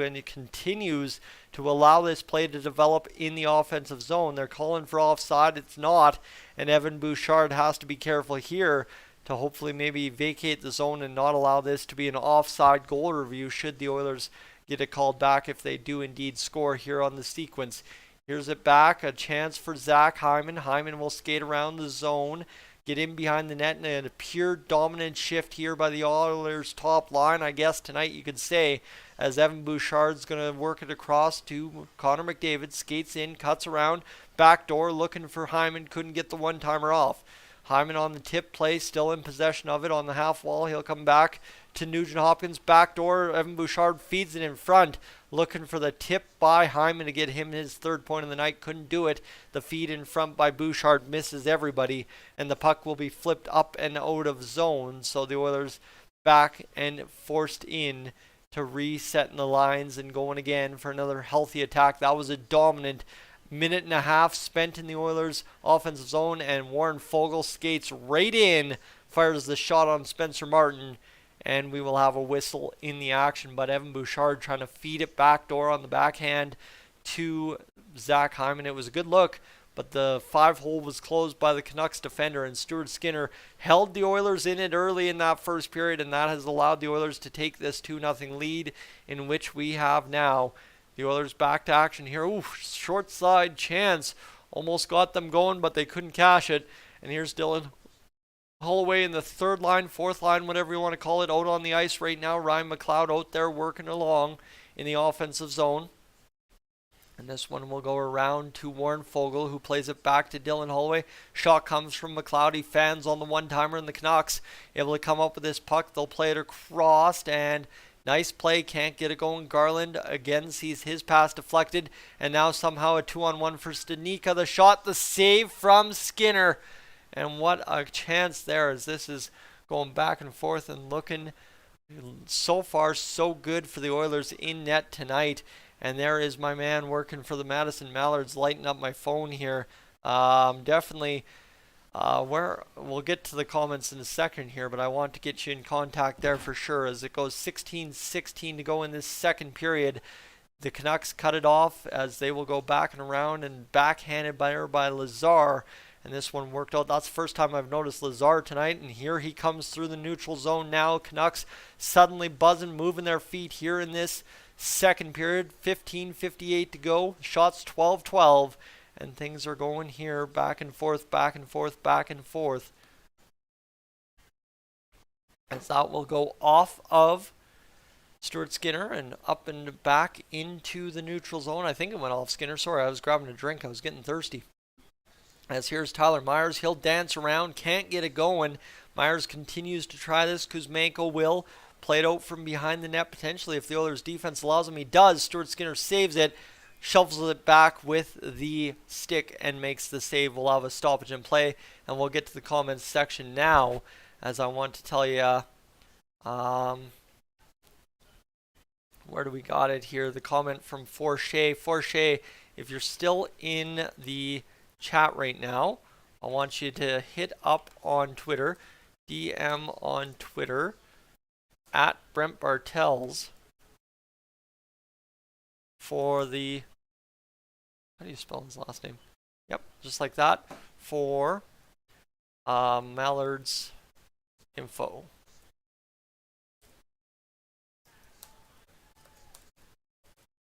There we go. We can work this up. All right, good to go.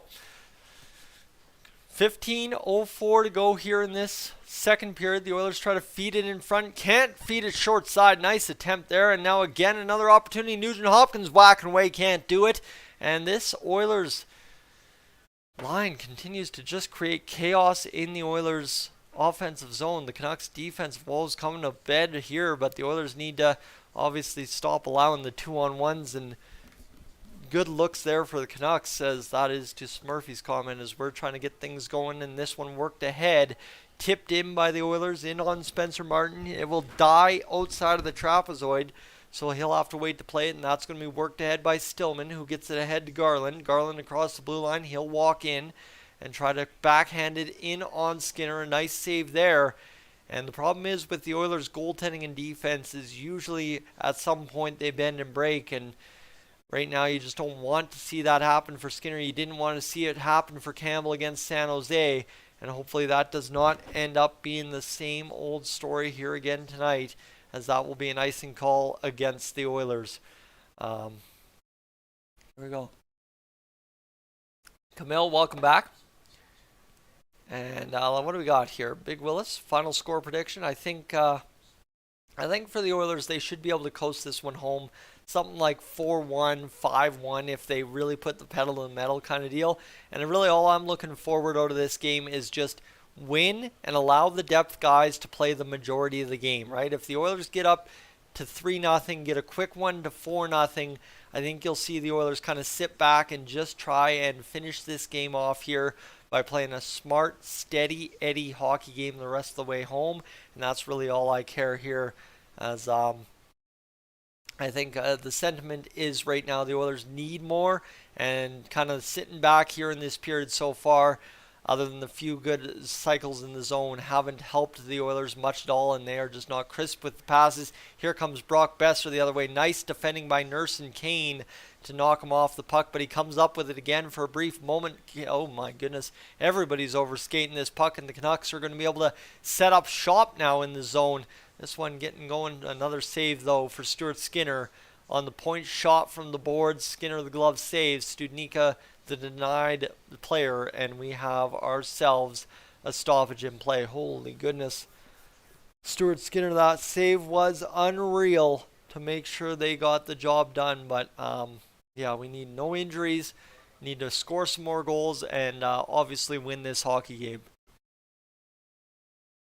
And yes, Patrick, I would agree with you that Stuart Skinner is 100% on his game tonight, and I'm hoping we get a better result for him than we did Jack Campbell against the San Jose Sharks, I guess is what I'd be saying. And just to give a quick check of the watch time again, friends, like I said, it was no question in my mind when we'd hit the 50 hour mark. Why am I struggling to talk so much tonight? I'm not even that tired.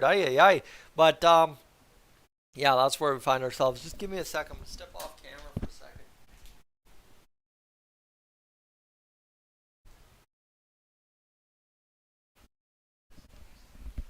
There we go. That should fix it. Just a quick little hack of the lungs, and we should be good to go. As friends, again, we're on commercial break, and I'll spare you the commercial if you do me a fine favor, all right? If you'd be so kind to hit that subscribe button here on the channel if you've been joining in the stream, the commentary, the banter so far. I'd love to have you along for more of it, more videos, more everything here on the channel, and that would be greatly appreciated if you'd be kind enough to hit that subscribe button if you've been enjoying, right? I'm telling you it's not what it is, but as we get going here, friends. So far, so good this afternoon. Really, this evening actually, really coming along on a live stream that I didn't know what to expect. I kind of thought that tonight would be kind of lacking due to, of course, being hockey night in Canada and the biosteel. Nope, I'm reading comments again. Hockey night in Canada and hockey day in Canada as well. And as Robert Epiphany there put the comment in the chat right early, was that the game link is free tonight. All right. Andrew, come back strong again. Glad to see he got some good family time. No, that's all. He was just off for family time, so that was the huge get. And Ace, to your comment too, the Oilers' defense has been much improved over the past 2 weeks, and that's kind of what they saw happen last year. This time, as they started rounding into form a bit too. So we'll see here if the Oilers can continue that down the rest of the way. Yeah, I'm struggling here tonight, friends. I don't know what's going on. It's been a long day of doing nothing, I guess. I don't know. I seem to have a little tickle in my throat, though, for some reason. So I wonder if that has really anything to do with what's going on. It seems to be just sitting right here, and my neck's, for some reason, a little stiff as well. All right, let's see what happens here with 12:48. The puck just went up and out of play, so we'll see if the Oilers can calm this down and start positively trending the game in the right direction here in the next little bit. 2-0 lead for the Oilers. 15-12 the shots in favor of the Vancouver Canucks. The face-off at center ice following the puck going up and out of play. Tyson Barrie under duress here, able to spin off a check, get it over to Brett Kulak, and he'll flip it down the ice. And this one will land offside for the Edmonton Oilers, as they just were content to have to play that puck. And 12:34 to go here in this second period. We'll have another stoppage in play.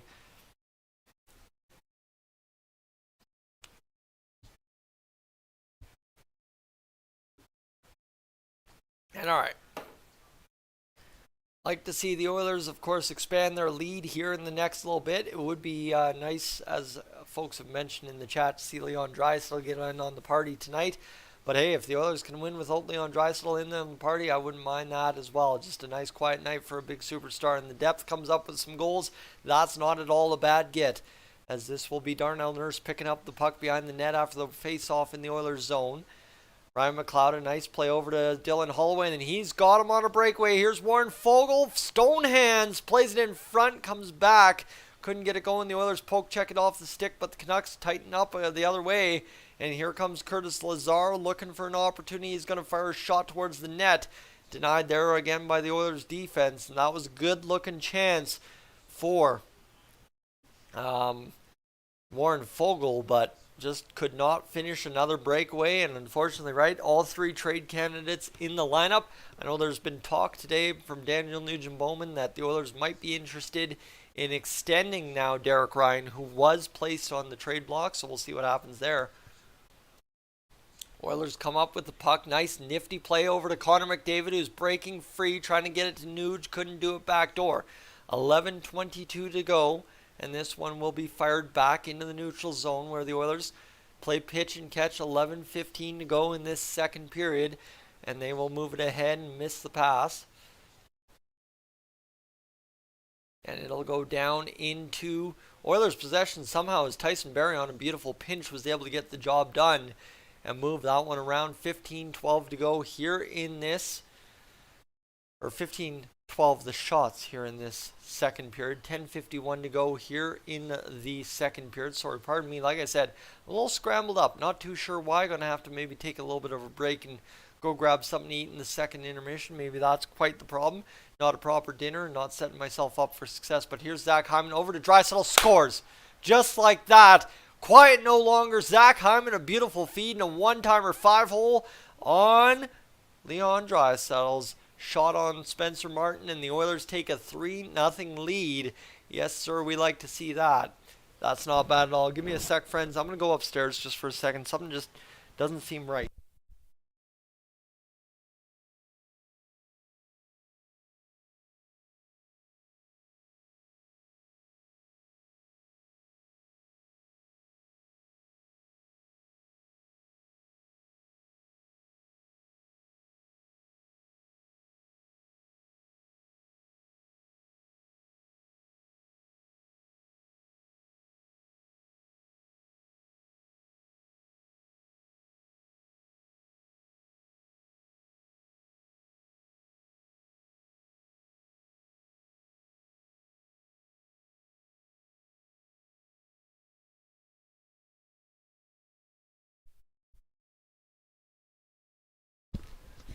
Not sure if I've got a piece of food or something stuck deep in my throat.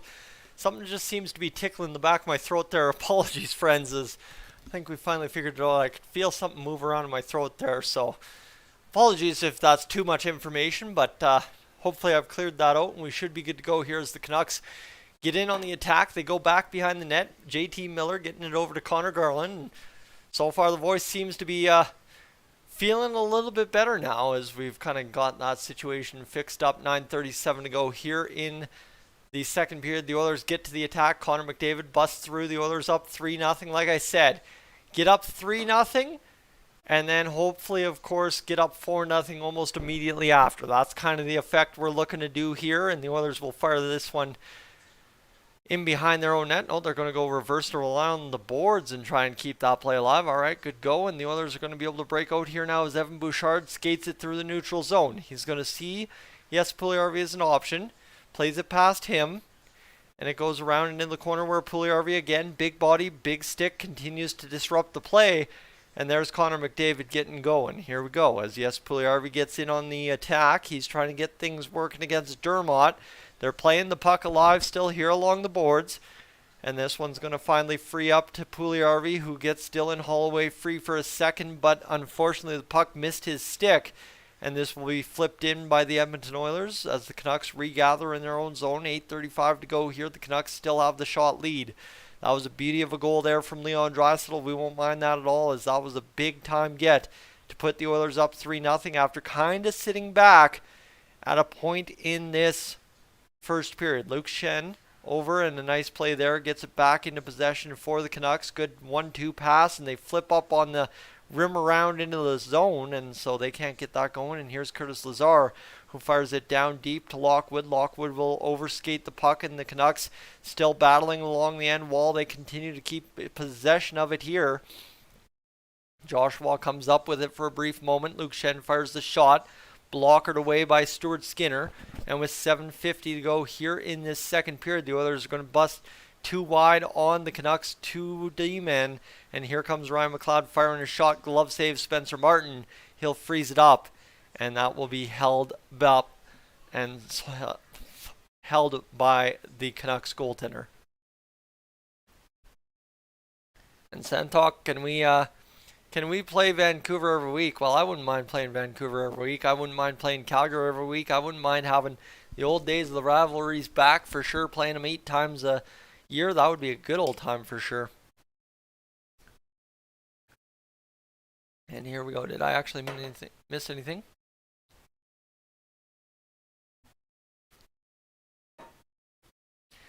All right, friends, we're just going to take a second. We're on commercial break. I'm going to throw you an ad.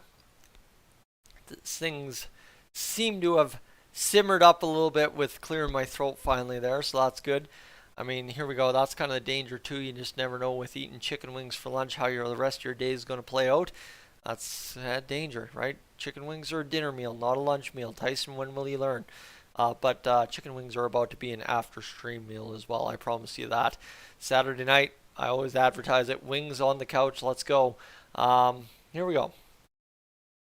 What do we got? Anything? Let's calculate the watch time. Sure, we could do that. 4.8 here and divided by 60. And we are off to 67.36 hours on the stream. We are enjoying this quite profusely, I'd say.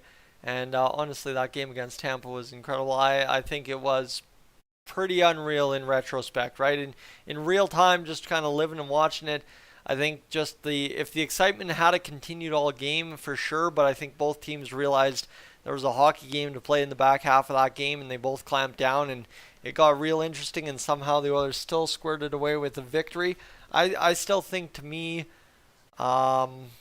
which game was it? I'd have to look back at the calendar. I think I've still got one of those game of the years somewhere else so far, but it's definitely up there for what's going on here. Anyway, point streaks versus the Canucks. 18 games for Leon Draisaitl, 15 for Connor McDavid. But I think in terms of intensity level, in terms of opponent, that game against Tampa Bay meant the most out of anything so far this year. A really big, I'll use this word, litmus test for the Edmonton Oilers, and they passed it with flying colors as the Canucks enter the zone here. Elias Pettersson goes backdoor. Stuart Skinner's fooled around, but a nice defensive stick by Darnell Nurse, able to cut off the attacker for the Vancouver Canucks. Now between the legs attempt by Kuzmenko. He can't drill it in there.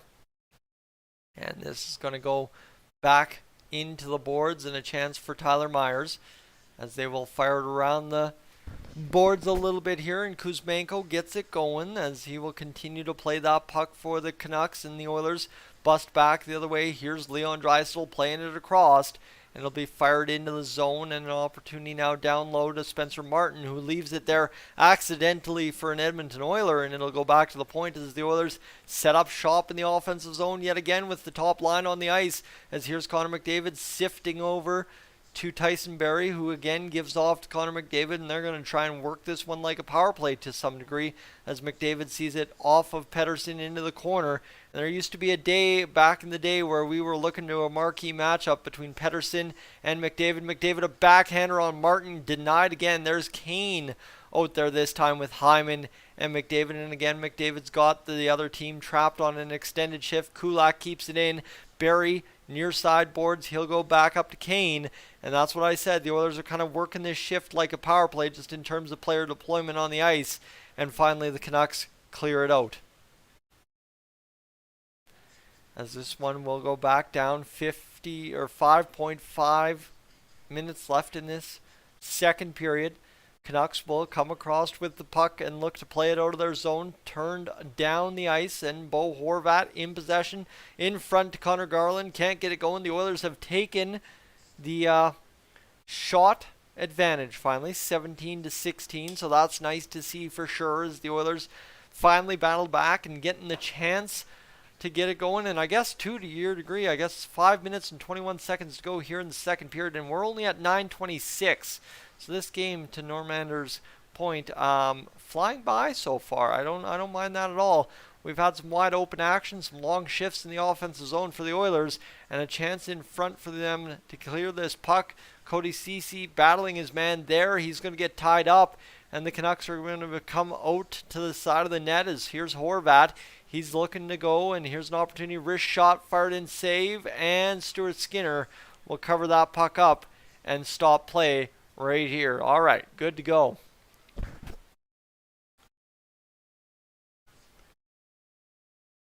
And Stuart Skinner just did not see Ekman Larsson find the handle on that puck, or that could have been either a grade A goal or a grade A save right there for Skinner. And it seems like I've got an attachment sent to me on Facebook. That's always interesting.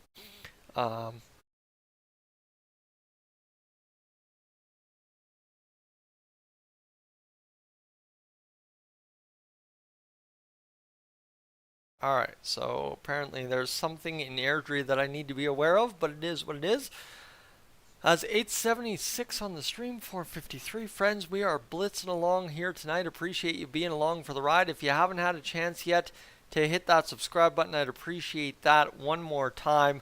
We'll continue to talk about it as much as we can because obviously we should, by my count, just based on how things line up in the live streams, generally speaking, on any given night, is usually by now we've hit an extra 10 subscribers on the channel. So if I look now, it's saying 10,347. So we're looking for 3 more new subscribers to Dolynny TV to hopefully crush off kind of my target number for the day. It was 10,350, and we're at 10,347.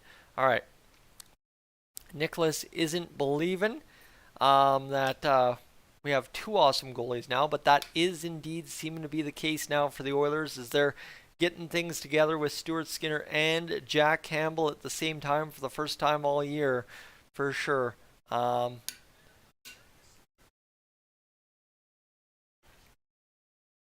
let's see. Stuart Skinner brings a cool homegrown story, that he does, for sure. And Vegas winning 4-0 in the late second period. Epiphany, that's not good news. Caps aren't helping us so far tonight either. I guess let's go quickly. The next whistle, I will queue up the standings and we'll talk about what the Oilers need to do with a win tonight against, obviously, the Canucks, what that will do for them in the wild card division chase as Klim Kostin gets into the attack here for the Oilers. 4:37 to go and a chance for Jesper Puljujärvi in front. He'll fire a shot. Spencer Martin the save, and we'll have another whistle right on cue. So for the Oilers and Flames and everybody involved, Seattle's at the top of the division. Vegas will once again retake the division lead. The Oilers will jump the Los Angeles Kings, who have lost today against the Predators. So the Oilers have clawed all the way back into third place in the Pacific Division. They will be 1 point behind Seattle for second and 3 points behind Vegas for first. That is incredible. I told you a couple of weeks ago that the Oilers were the biggest threat in the Pacific Division of first place, and that will, at the end of the day, hopefully ring true with how this team has suddenly started coming together here at the end of this first half of the season and start of the second half. And here's stretching out Leon Draisaitl, who will look to backhand this puck. No, he will go forehand, skate down into the zone. Nice play to the middle. Scrambled up there by Puljujärvi, but the Canucks are able to fire it out. This is going to get up to Philip Broberg, who will fire this one deep into the Canucks zone. Rim around the boards, comes to the D, and it's nice astute play by Puljujärvi to cut right to the backboards and look for that puck to come right back, and it did. Oilers back in possession. Tip play high in the slot as Evander Kane almost put it up over top of the shoulder of Spencer Martin, and we are almost done 2 periods of play here as this one's going to go back around the boards and fired by Pettersson to the Oilers in this case, and the Oilers will carry back the other way as here comes Evander Kane looking to play this one to the middle. Evan Bouchard up on the rush, couldn't get the puck. And with 3:20 to go here in this second period, of breakaway for Kuzmenko, he scores. The Canucks have a goal on the board as Kuzmenko, who's been buzzing all night, catches a goal on a break from the Oilers D. And Kuzmenko, of course, a credit to his success this season, gets on the board in a game where his team needed a response at some point, and it's him who does it, whether he's traded or signed. And look at this one right here, short side on Stuart Skinner on the breakaway, picks his spot, and this one just a bounce where the Oilers D caught watching, and I mean Bouchard's not even skating back. He knows how bad he was beat on that play, and Kuzmenko just tucks it up under the arm of Skinner on the glove side, and that is it. That is all for a 3-1 lead now for the Oilers. Obviously, like I said, the Oilers needed to get goal number 4 shortly after goal number 3. That did not come true, and Kuzmenko now has 19 on the season as Hughes and Pettersson pick up assist 35 plus of the year. 2:52 to go here in the second period. The Oilers now see the Canucks buzzing around the zone. The shot's going to come. Skinner the save, steers it into the corner. And this one will be worked back by the Canucks into possession again from the blue line down deep to Miller at the dot. And now again to Hughes, who fires a shot blocked there by Hyman, who's stung. But he gets back up to his feet, no problemo. 84.7 miles an hour on that shot by Hughes. And now coming the other way is Connor McDavid and Ryan Nugent-Hopkins. McDavid cutting wide. He's going to drag to the middle. Nuge trying to find this puck. Hyman finds it for a second. The Canucks, though, able to come up with it. And they will flip it down into the Oilers' territory where Broberg and, of course, Ceci play it there. Nice play by Martin to cue off the Oilers' defense, or a forecheck, I guess. And this one will go back down to Stuart Skinner. He'll get it across, and the Oilers will play it ahead. Now here comes Ryan McLeod with 3 Oilers wide. Holloway skate to stick, plays it in front, and the Oilers can't finish off the play. Back to the point it comes. Fogle gets the puck back from Barrie as this one will get cut off again by Fogle, who tries one last desperate attempt to keep this puck alive. He can't, and Fogle will instead now tip it in for Ryan McLeod, who's cutting around wide. He tries the wraparound attempt, and then almost a one-timer opportunity for Fogle. Didn't pan out, and here you go. There you go. Depth role players responding here for the Oilers all of a sudden, and I'm liking this response. After giving up that goal, it's been a solid play in the other team's zone as much as you can here, winding down the second period. This is going as Tyler Myers will get it going the other way, hopefully for the Canucks here, as they'd like to try and make something going. And this one will go into the zone, and Stuart Skinner comes out to play the puck. This one, oof, big hit there from, I don't know who it was, but Philip Broberg got absolutely hammered. And a solid play there. Nobody seems to be fighting for that one. 50 seconds to go in the second period. I think that's one of those plays. I mean, Broberg knew he spun and he was leveled anyway. Kostin's on the ice, so if anyone was going to respond or there needed to be a response, Kostin would have. And the Oilers are going to be able to cut off another great chance here for the Canucks cutting in the middle, and offside by a mile is Klim Kostin on the ice. And Broberg got hammered. And it is Elias Pettersson hammering Broberg to the ice. 2 Swedes. And you know what? Broberg gave him the once over there as well. So I guess I can't complain too much about no response on that one. And Pettersson, too, is not a guy that is necessarily going to fight anyway, even if you do scrum him up. All right, we're almost done the second period. The Oilers win this face-off, though. Evander Kane's out there. He's going to fire it down onto the Canucks backboards. And this is going to go all the way around the ice for an icing call with 20 seconds to go. So we're not minding this. Here we go. This one's flipped up, and good pass there by Pettersson over to Kuzmenko. Caught Bouchard and Hyman flat-footed. And this is going to be a chance for Evander Kane. Good shot on net. Couldn't get the goal past Spencer Martin, though. Tyler Myers looking to play this puck out of his zone. He'll get across to Ekman Larsson, and this one will be tipped down the ice. In on Skinner with 9 seconds to go. He's got it across to Vinny Desharnais. 3, 2, 1. Breathe easy, friends. The second period is over. Despite my best attempts to sell it the whole period, we are going to finish off a 3-1 second period. That was a tough one to get through, but I got through it, and we should be all the better for it now as we're pacing towards what is going to be a good rest of the hockey game here. Obviously now an intriguing finish. Obviously if the Oilers get goal number 4, I don't think it'll be very intriguing the rest of the way. But as we're just closing in here, I'm going to take a look here. Now officially at 78.62 hours on the stream. So we should be well on our way to 100 by the end of this second period intermission. My friends, welcome aboard if you're just tuning in. Glad to have you along. As I'd like to say, if you're new to the channel, hit that subscribe button. The reason I'm flashing that is I'm going to go run upstairs and take a quick break, get some oatmeal cookies in me, maybe a slice of banana bread, I don't know, something enjoyable, and I will catch you here in a few moments' time. Thanks for tuning in.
All right, there we go. Sorry, friends. One of those things where I had to go crush half a slice of banana bread, or half a banana bread. I don't know how you want to say it. Just little mini little loaves that we have bought from the grocery store this week. They're pretty tasty, let me tell you. You're a can of grocery store coming in clutch this week. What do we got going on here? It's 9:40, not 9. It's 9:40. Well, yeah, it's 9:40 tonight here in Alberta. That is for sure. Let's see. What do we got? Nothing else really going on here. Friends, I am going to just quickly take a few seconds to recap what's going on in here on the channel. See if I'm missing anything of substance, and then we'll quickly recap that second period. But before we do that, I want to quickly send you over to this short I did today. I don't think it's quite gotten the love and attention that I think it normally would if it was just more or less pertaining to the Oilers. So I want to send you over to this short right now. And Condors Mail Day. Condors Mail Day right there, and we'll pin this here. You can go watch that right there, but I appreciate if you could go watch that short that I put together. It's about a 53-second video of me opening up some Bakersfield Condors stuff today, so we'll see what happens. Yeah. But all right, nice little bit of water in there, and we should be ready to rock.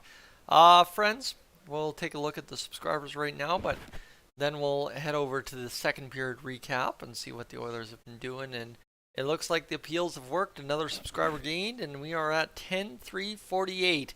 And of course, I know, friends, for those of you waiting to the end of the live stream to see how I capped off to make up your minds, I love you all too much, because that's what I like. I like seeing that I have to wait it out a little bit sometimes, and the best part of it right now is just waiting out the fact that we got to get to the end of the third period to see if the Oilers will win this hockey game. You can wait me out, I can wait you out, but end of the day, what we're actually waiting for is the Oilers, quite simply put, to win a hockey game and hopefully reward us for staying up late on a Saturday night. I went upstairs and I'm chewing on that banana bread, and I'm like, yeah, this is good banana bread. And then I'm like, oh boy, my eyes are getting heavy. So pardon me if I start falling asleep here in this third period. I don't know if I'm making it out to boys' night out in Crossfield, because I don't know. It's going to be a tough get to even open my eyes for the post game, quite honestly. It's 3-1 for the Oilers after 2 periods of play, my friends. Ryan Nugent-Hopkins finished up the period with a shot on goal. Connor McDavid, Zach Hyman, your goal scorers in the first period. They combined for primary assists on each other's goals as well.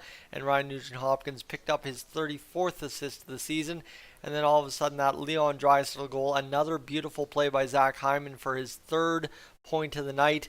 Ryan Nugent-Hopkins draws his second, so it has been all the big boys tonight. But given how much depth scoring the Oilers have, you knew at some point the big boys were going to come play a full dominant game and get the job done. So Zach Hyman, of course, he's got 3 points. Draisaitl's got 1, Nuge has got 2, and Connor McDavid's got 2 as well. So not a bad night when your big boys, your big 3, have 2 or less. And Zach Hyman, number 4 on the batting list, ahead of Evander Kane in the lineup, is doing what he's doing right now for you. The Oilers have 19 shots. The Canucks have 17. This one not quite as physical as I think that Tampa Bay Lightning game was in terms of the hitting of the game.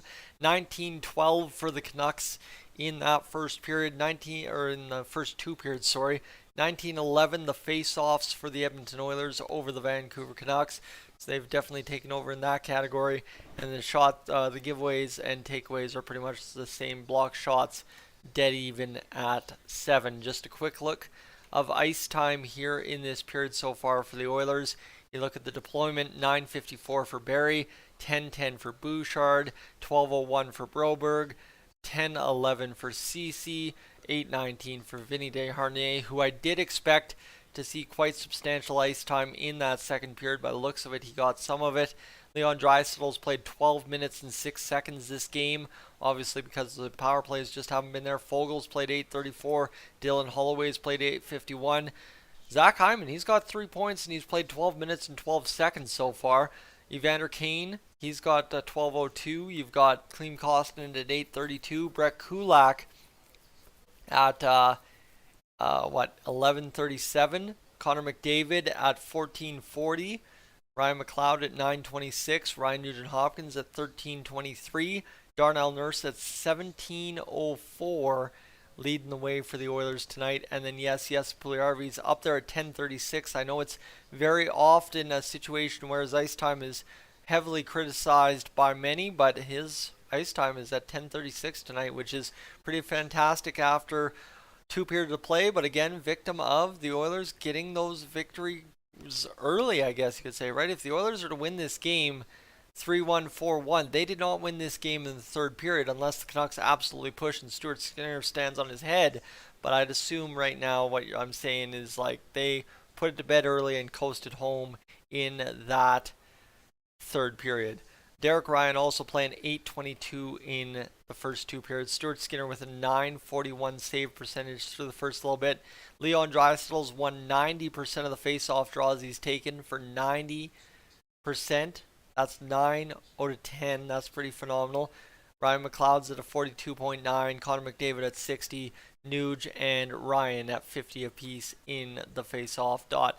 All right, friends, what do we got in the chat? I seem to have missed something here. Eric, good evening. I think you're just tuning in.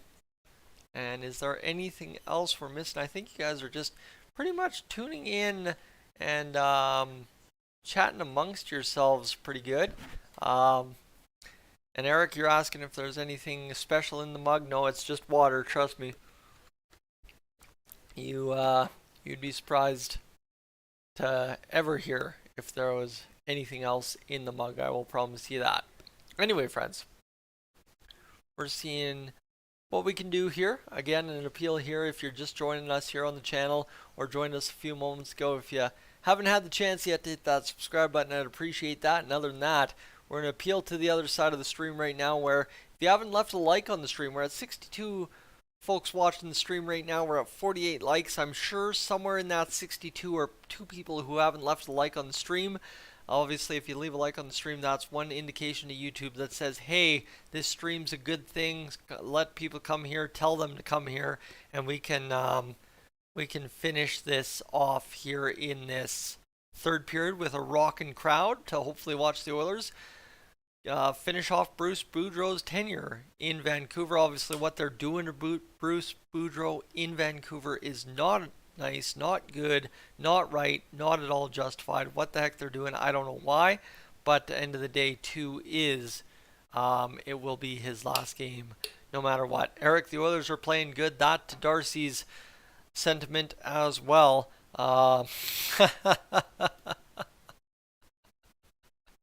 Oh my goodness, Patrick, that was the best thing I could have read here so far tonight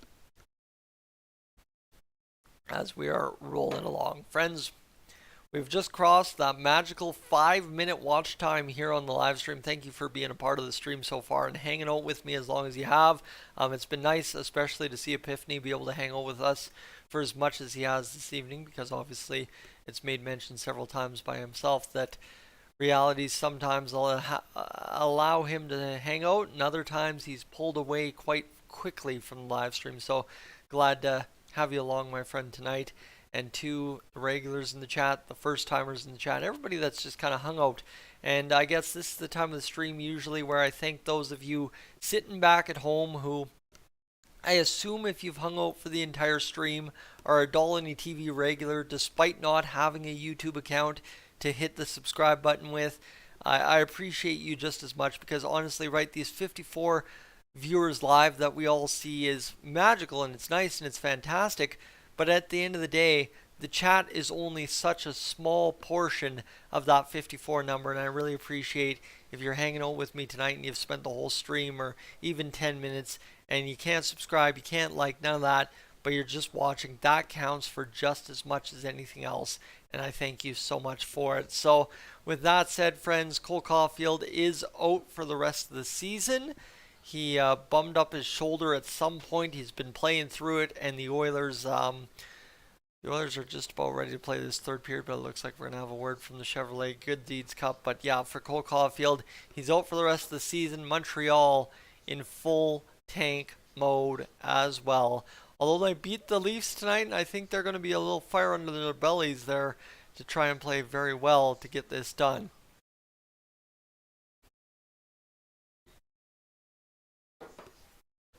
Post yourself doing a good deed. So you gotta show your good deed now. Oh my goodness. That's not at all, I don't think that's teaching the kids the right way to do it, friends. Anyway, what do we got going on? JJ, hasn't been confirmed that Rick Tocchet is the coach after this game. I think that's the heavily rumored truth of the matter, but I guess anything could potentially happen. I think it is scheduled that Rick Tocchet got into Vancouver this weekend, and it looks like he will indeed take over on Monday for the Vancouver Canucks. They'll have the off day on Nathan, it won't let you like. Maybe you've already hit the like button. I don't know. But yeah, as we're sitting here, I think it's one of those things right now for the Vancouver Canucks. They just got to stop delaying the inevitable. This should have been done 3 weeks ago. What they've done in parading Bruce Boudreau out there is just ridiculous. I don't know how teams can sit there, and I'm going to show this right now.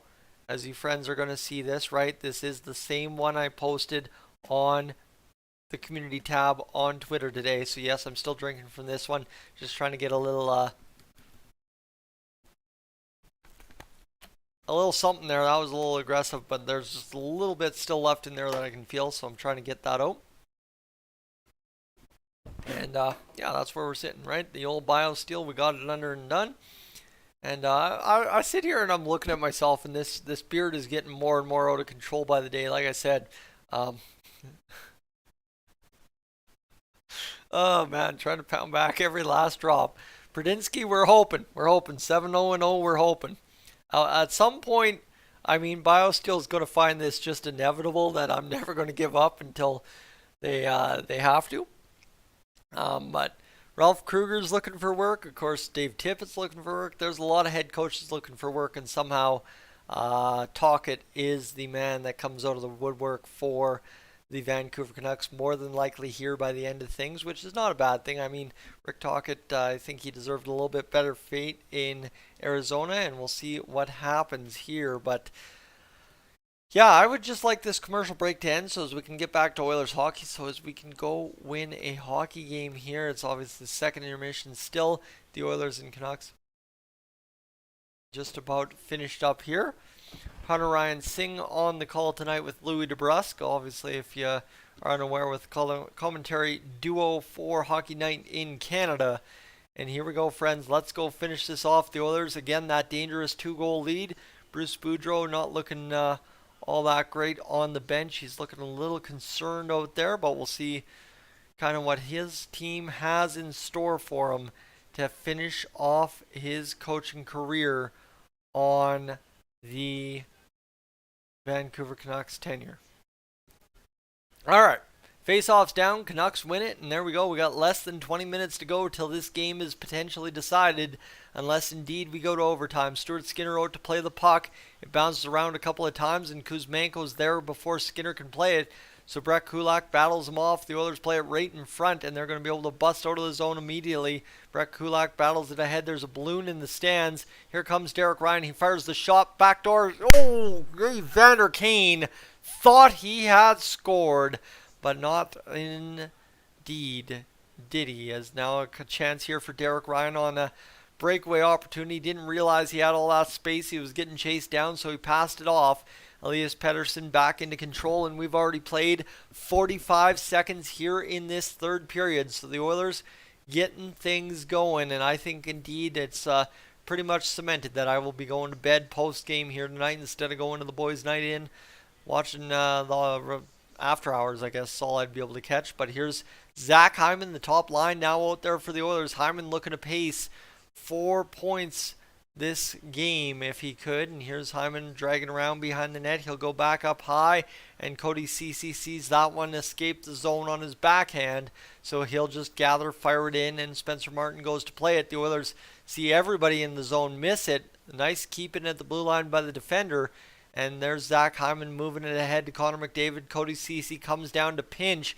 He'll get it on JT Miller, and again Ceci will battle there against Miller. And this is a nice drive to the front by Connor McDavid that time. He gets crumpled behind the net by Ekman Larsson, and now all of a sudden Nugent Hopkins wants a piece of Ekman Larsson, who's saying, bro, that's sorry. I am sorry. That was not on me, as he just kind of took Connor McDavid into the net. That was a scrambled up play. I didn't see Hyman looking to make that pass, and then he one-touches it over to McDavid, and McDavid just about tucked it in there. But that's another one of those great plays there, and that one hits the side of the post and stays out for Evander Kane. He was that close to getting back on the score sheet, and he had celebrated. The hands went halfway up, and that's hilarious from Evander Kane that he was that excited to see something. And multiple stops on McDavid, and then he gets crumpled by Ekman Larsson. So we'll see what happens. And now Ryan McLeod will get things rolling here. 3-0 lead in the shot department to start this first period, or first bit of the third period for the Oilers. As Warren Fogle will battle here. It comes back to the point, but kept in niftily by Ryan McLeod. Dylan Holloway, though, battled off the puck. And the Canucks will come around with possession in the Oilers' end. Besser to an open corner. He'll find there in front. The Canucks try a backhander. Misses wide of the net, and now the Oilers will see this one battled off. As nice play by Ryan McLeod, who can't get it going. 17:53 to go here in this third period. Played ahead by the Canucks after they regathered in their own zone. Evan Bouchard picks it up in his end. Nifty play there by the Canucks to outweight Philip Broberg and make a rookie mistake. And here's one-on-one Quinn Hughes, but the denial by Stuart Skinner, my friends. And we remain 3-1. And here all of a sudden we've got a little bit of nasties happening. I think they just cut away. But looked like Ekman Larsson was potentially going after Dylan Holloway there. And here's Dylan Holloway taking the cross check on Studnicka. And then a nice backhand opportunity there for the Canucks. And it was a great forehand off the stick by Quinn Hughes that could have maybe solved them. And 17:36 to go here in this third period. That's this one. We'll get it going. Connor McDavid will take the face off against the Canucks centerman. He'll win it again. The Oilers have been very great on the draws tonight. I know that's not great English, but here's Klim Kostin. He's on the ice now. Somebody asked him a question a moment ago, as that is McDavid, Kostin, and of course, yes, Puljujarvi out there taking a shift. Vinny Desharnais looking to seal off Joshua. Desharnais staying middle. He'll see a good position with the stick to force the puck into an area the Canucks couldn't do anything with it. Hughes across, and we've got 3 minutes gone here in this third period. And here's Darnell Nurse chesting up against Curtis Lazar. Puljujarvi quickly in there. And 17:03 to go in the third period. And off we are. Stuart Skinner getting it rolling. He is, rocking so far this game. Save after save after save. And man, Vinny Desharnais knows how to clear the front of a net like nobody I've seen. What a man. And Stuart Skinner, big save as it popped out of the glove for a second, but he's able to come up with it. Darnell Nurse, I wouldn't be surprised to see if he's trying to get into another scrap tonight at the end of it, especially if it indeed does get rough and tumbly between the Canucks and Oilers. I wouldn't be surprised. Nurse would like a better showing than he had last game against Corey Perry, so we'll see what happens. 17:05 to go here in this third period. The Oilers see the Canucks carry it behind the net. Kuzmenko spins off the defender, and Stuart Skinner again standing tall as we enter into the 4th minute of play here in the third period. The Oilers doing their thing, Stu doing his, and so far so good. Again, that clamp down defense just kind of limit the good chances against and see what happens as that one goes back off of Stuart Skinner, and good glove save, scooping it up and freezing that puck. And here's Kuzmenko again, swinging in off the faceoff. He's going to fire the puck wide out of the zone, and we'll do the faceoff over again. My goodness, we are rolling around, going in circles here in this third period, trying to just get some flow to this third period. It's been tough, and I'm literally falling asleep sitting up. Honestly, I am. The Oilers are up, and I don't mean to be doing it, but if I was laying down on the couch, I'd be sleeping, and literally 3 seconds after the puck is dropped, Stuart Skinner freezes the puck again, and we will have another stop in the action, my friends. My goodness. Ay, ay, ay. That's where we're at tonight. Approaching 55 likes on the stream, by the way, as well. 16:45 to go here in the third period. Tyler Myers fires the shot, saved from Stuart Skinner again, and we cleared off 13 seconds. Yikes.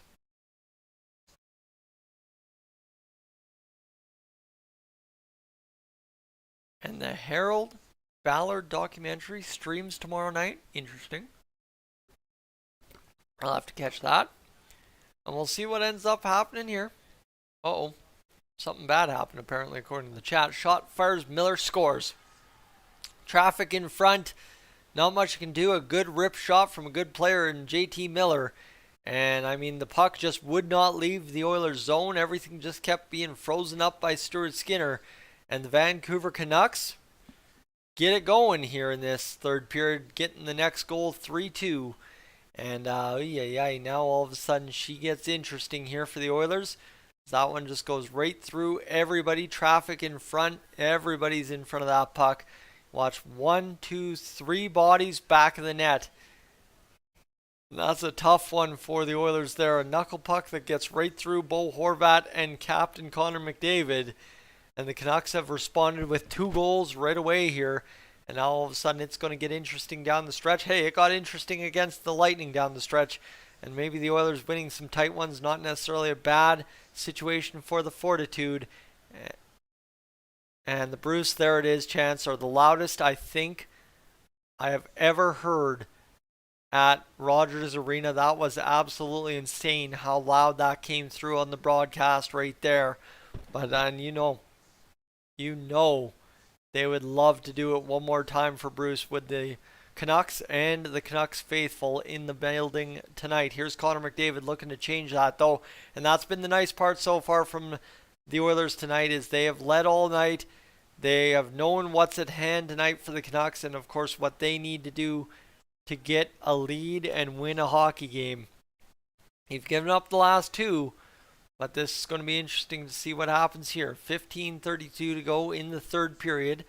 It's going to be a shot by Ekman Larsson, tipped down below the net. Stuart Skinner, 20 saves on 22 shots. He's still had an exceptional night. Neither goals on him as of yet. 15:18 to go in the third period, and this puck is flipped out. And do we have a penalty or do we have an offside? As this is going to be an absolute cannon by JT Miller on this shot. I mean, that is crushing a puck about as much as you can possibly do. And that one just goes clean through everybody. Unreal. Alright, anyway, the puck is won by the Canucks again here. They're going to fire it around the zone. 15:12 to go in the third period. The Oilers looking to get the next one. I told you we needed to get the 4th goal shortly after the third goal, and we did not do that. And now all of a sudden it's 3-2. Here's the Canucks pushing in the net. Nice save, Stuart Skinner twice over. And that's a big sweaty save, and Skinner's been pushed down, and we will have a stoppage in play. And now all of a sudden Joshua and Desharnais getting tied up. And Dylan Holloway, who's been very physical tonight. And here's Desharnais trying to get it going, and Desharnais got his helmet pulled off now.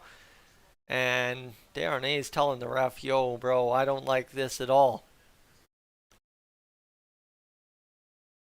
And Desharnais clears out the crease after Stuart Skinner's knocked down, that's for sure. Look at this one. I mean, Lazar and Joshua not afraid to bump into Skinner. Skinner kind of takes easy contact there. And then Desharnais says, no, no, no, my friend. You get the heck on out of here. And that's a nice play by Desharnais. Never mind. Never mind. It was Desharnais pushing Joshua into Lazar, curling rocks Stuart Skinner. Literally. 1, 2, bang, Skinner falls down. That's actually unreal. Unreal. All right. Anyway, let's get back focused here. 14:50 and another face-off in the Oilers zone. The Canucks now, after the Oilers had the first 3 shots of the period, have the last 7 in a row. And that's kind of sign and pause for thought here, as the Oilers need to try and get things going offensively here in this third period after giving up the first goal of the period. And here they go, far and wide, 2-on-1. They're going to chip it up to Derek Ryan, in on net, denied by Martin, who had no other play but to lay down. And it looks like the Oilers will have taken a penalty. What for? For goalie interference? Are you kidding me? If that's goalie interference, I'm going to be very mad. That is not at all goalie interference. Derek Ryan was just finishing off the play. I'm sorry. And it looks like indeed they are going to whistle Derek Ryan for goalie interference. And really, they're going to call him for goaltender interference after Martin poke checks it off his stick against momentum. Are you? No, no, no, no. You have got to be kidding me here. That is absolutely awful. That is, nah. Nah. Nah, man, no.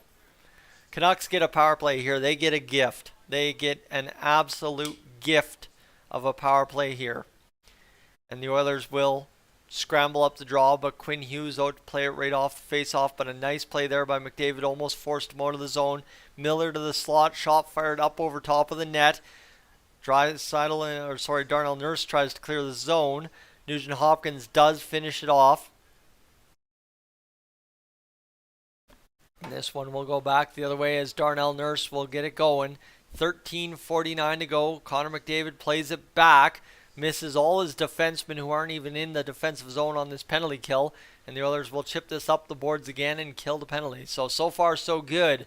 Don't mind that at all. $1:20 to go here in the power play. 13:30 in this third period. 2 for 10 this season is the Canucks power play against the Oilers. This one will be flicked over. And now the Canucks will battle this one back in up high, and they will go across the zone. They'll come back across to the near side. Miller back to high point for Hughes, and the Canucks setting it up. Shot fired towards Skinner. Can't do it, and JT Miller will see Quinn Hughes whip it around the zone one more time. Blocked in front by the Oilers again. And this good penalty killing here from Fogle and McLeod. And here comes JT Miller with a chance to skate into the zone. He gets it back to Quinn Hughes again. And this one will be Miller firing the shot, tipped in front, and Stuart Skinner makes the save. But Epiphany, that's all good. You take care, my friend. I'm hoping the boys can pull it out as well.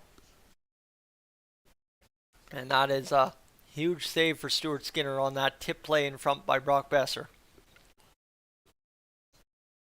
That is, yikes, right in between the legs. And Stuart Skinner freezes it up. That was tight play, but he got it done. 37 seconds to go in the penalty kill. Cody Ceci will flip this one down the boards, clear the zone. 30 seconds remain in the power play. 12:42 to go in the third period as the Canucks set up shop and they're ready to start the attack. Ekman Larsson leads them out back the other way. This one across the zone. Mikheyev down to Stuart Skinner. This one flipped now around the zone, trying to battle there as Darnell Nurse knocks his man from the puck, and he will be able to clear it up. Misses the stick of Connor McDavid back the other way, but the Oilers gain possession on McDavid's great speed, and then a pocket picked by Connor Garland, and he'll lead it out the other way with the man coming out of the box, Derek Ryan. The penalty is over. The Canucks are on the attack. 12:06 to go here in the third period. This one wrapped around, and Derek Ryan will have a 2-on-2 with Zach Hyman. He'll dump off to Evan Bouchard. A kick pass by Derek Ryan over to Zach Hyman, who couldn't cash it off the pads of Spencer Martin. Wow. All right. That's unreal. Anyway, Leon Draisaitl will flip this around back to the blue line, and here's Evan Bouchard. Chance now for Broberg, who will fire it around behind the net. And this will be Leon Draisaitl playing this puck. He will get this going out of the zone, unfortunately. As this one will go by Broberg. Tipped wide of the net. And Leon Draisaitl gets it back. Bouchard hammers the shot wide of the net. 11-18 now on the board as the Oilers continue to lead 3-2. Both teams battling here. Suddenly things picking up on the stream too. Actually, let's go. And this one goes back beyond the Oilers net. Draisaitl fires it off the referee. It misses Connor McDavid by the looks of it. Or sorry, that was Clem Costin. And here carrying in is Stillman, who will look to fire this shot on net. It goes wide again. And the Oilers just can't seem to get that one breakaway play here in this third period that I think more or less would seal it if they can play clamp down hockey like they did against Tampa Bay. And right now they did indeed just force the Canucks into an icing call, however, and we will have a stoppage in play. All right. We are rocking and rolling. 8 minutes till the empty net by Kane. Nathan, that is what we're hoping for, right? Last game out, we hoped Evander Kane would hit it. And now tonight again, if we can get another look at an empty net, we'll hope he can hit it. And Connor McDavid absolutely smashing the over on the shots. 7 shots on net tonight. The Oilers win the face-off draw. 10:36 to go. Cody Ceci fires the shot. Short side. Spencer Martin the save. And we'll have a whistle. 10:31 to go here in this third period.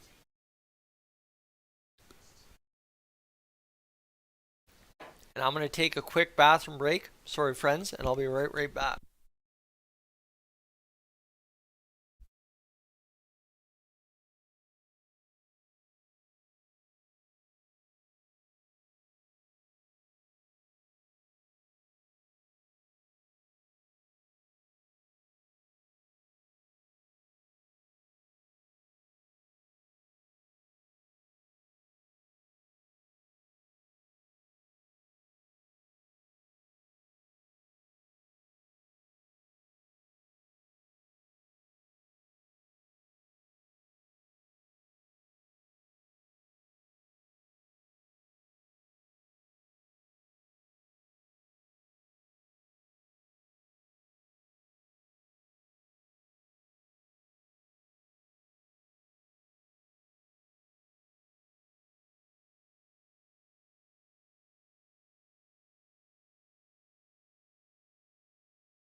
There we go. We're good to go. Sorry, friends. Just when nature calls is what it is.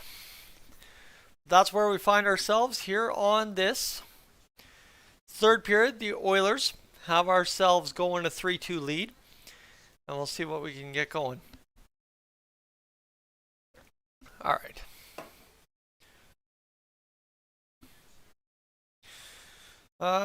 Nothing here. And let's see what the Oilers can do here against the Canucks in this one. I'm hoping we can finish this one off. That's obviously what Flipper Do is alluding to. But the Oilers blowing leads this season. Oilers versus Canucks. Oilers up 2-0. Oilers up 2-0 and then 3-1. And of course, multi-goal leads is what they were talking about on that chart. As here comes Bo Horvat getting this wrapped around. 10:24 to go here in the third period. Quinn Hughes will set this one up. It'll be played ahead. The Canucks batted into the zone. 26-25 the shots. So again, another stellar night for Stuart Skinner in net so far.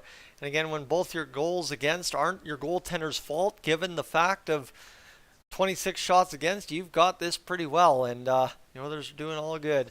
And friends, did I miss anything in that commercial break? I feel like I did. I don't think I did. I think we're good. We're just going to quickly take a look here. We've hit 10,350 subscribers as they show support for Bruce again.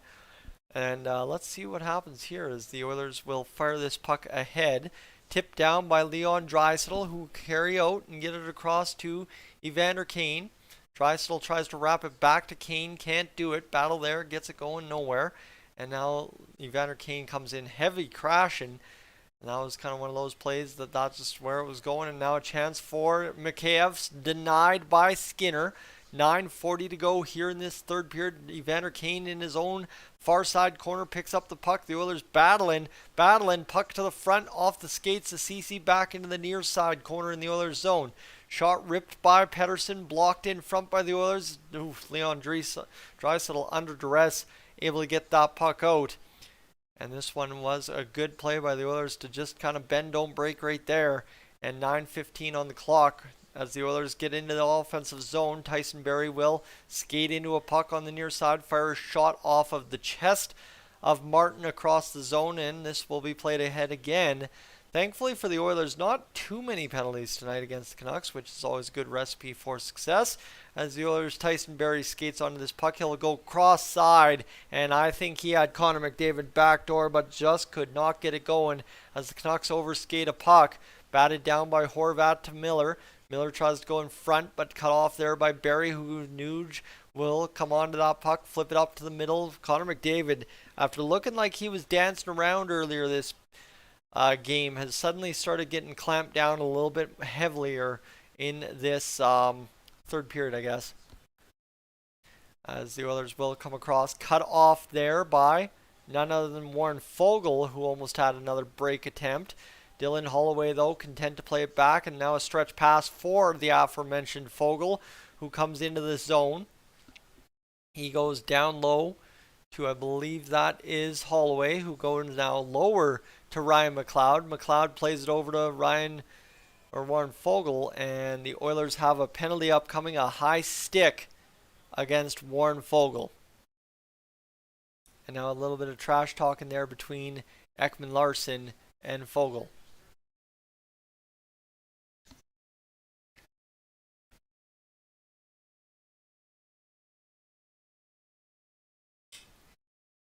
Oh, my eyes are getting dry too.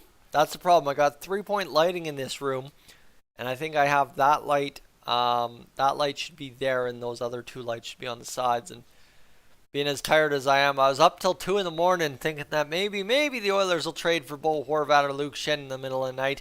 Didn't happen, but stayed up, and I think Patrick and I were challenging each other there at one point. Who can make it the longest, and that was a silly idea. Alright, friends. We should be good. We're on commercial break. I'm going to send you an ad, and we're going to, one more time, for the final time this live stream, I assume before the end, we're going to appeal. If you're new to the channel, hit that subscribe button, friends, if you've been enjoying things. If you're just tuning in, take the next 5, 10, whatever it takes to get through the rest of this game to consider hitting that subscribe button here on Dolynny TV. My pleasure to have you along tonight. It's been a good one so far. The Oilers lead the Canucks 3-2, and we'll see what comes of this rest of the third period here between these two teams tonight. Again, just a reminder, you will be able to catch the post-game show live on Dolynny TV once this one wraps up. I'd appreciate you being along for the ride. It would be a grand old time to have everybody from the stream tune into the post-game as soon as possible, because obviously the better off you get that, the better off you are. But I understand that there's the Oilers Plus post-game show, there's the Oilers Plus player interviews, coach interviews, all that, and that is fine and dandy with me. As long as you're along for the ride in somehow, some way, that is all that is good. Let's see. How many penalties for the Oilers tonight? The Oilers have taken a total of 3 penalties tonight, but only 2 minors. So I guess that's not necessarily as bad as I was thinking it was based on the comment there. But for the Oilers, just a couple of penalties and we're good to go.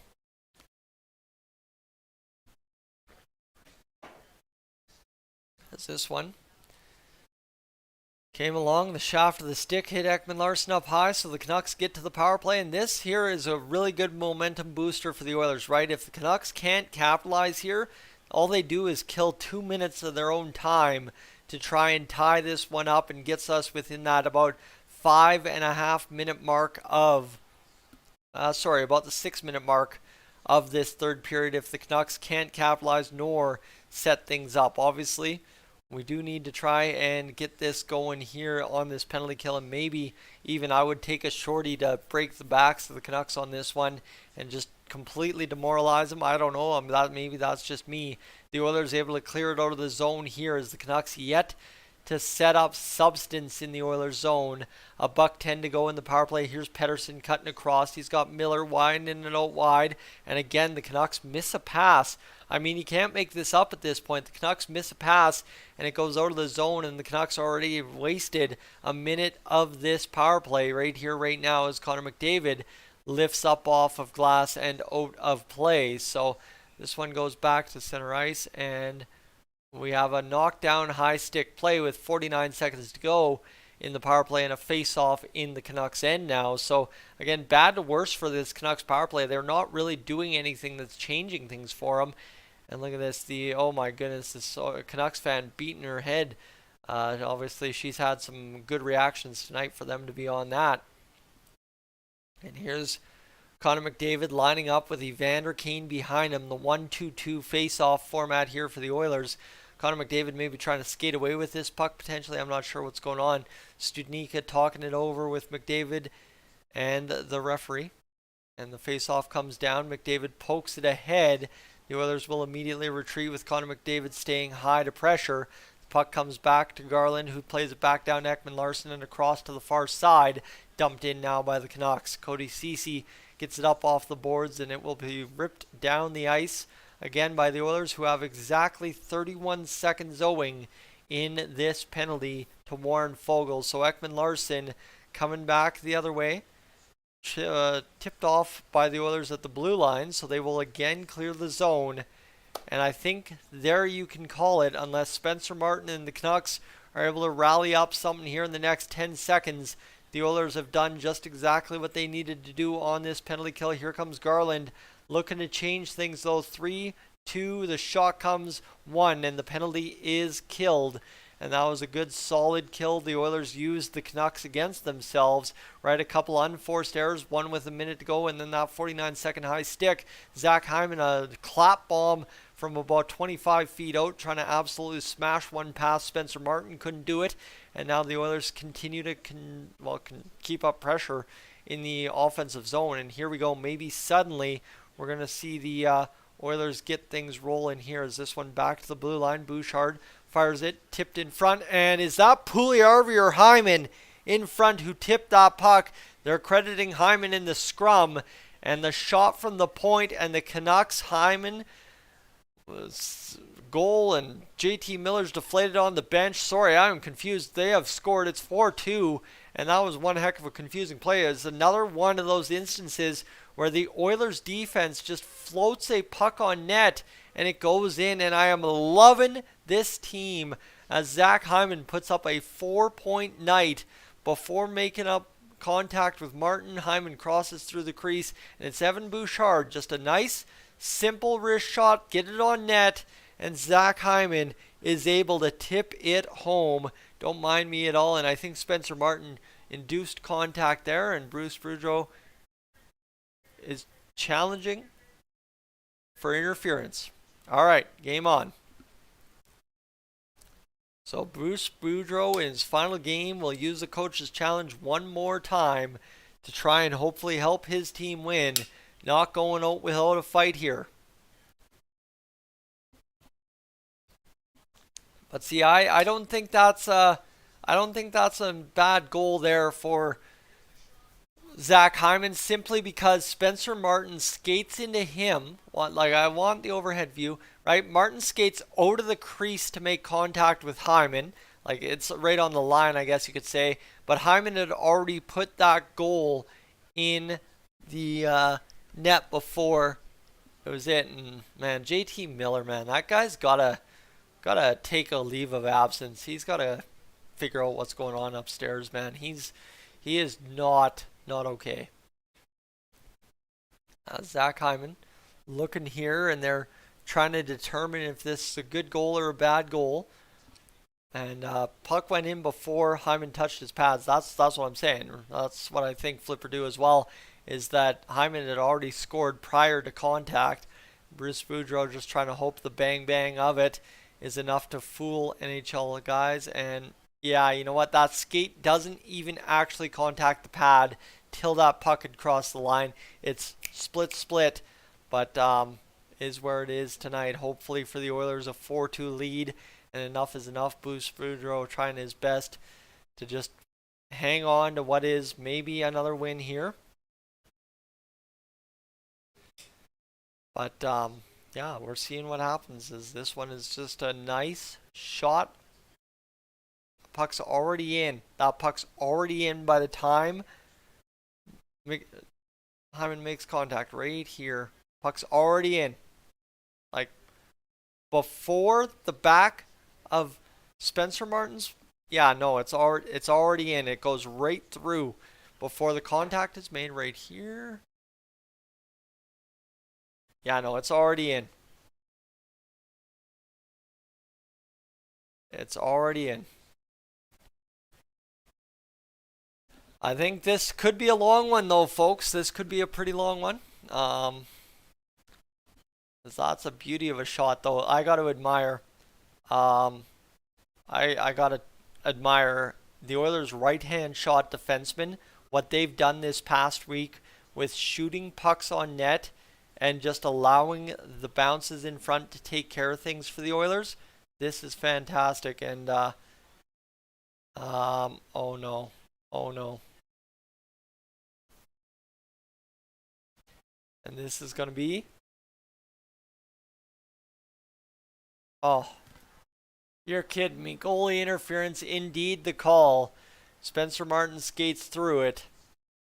And it's still a 1-goal game for the Edmonton Oilers over top of the Vancouver Canucks. And that's I don't know. You know, like how many goals can Zach Hyman have denied? That's my question. That's at the end of the day all I'm going to ask is how many times is Zach Hyman going to score a greasy, hard-working goal and have it not count?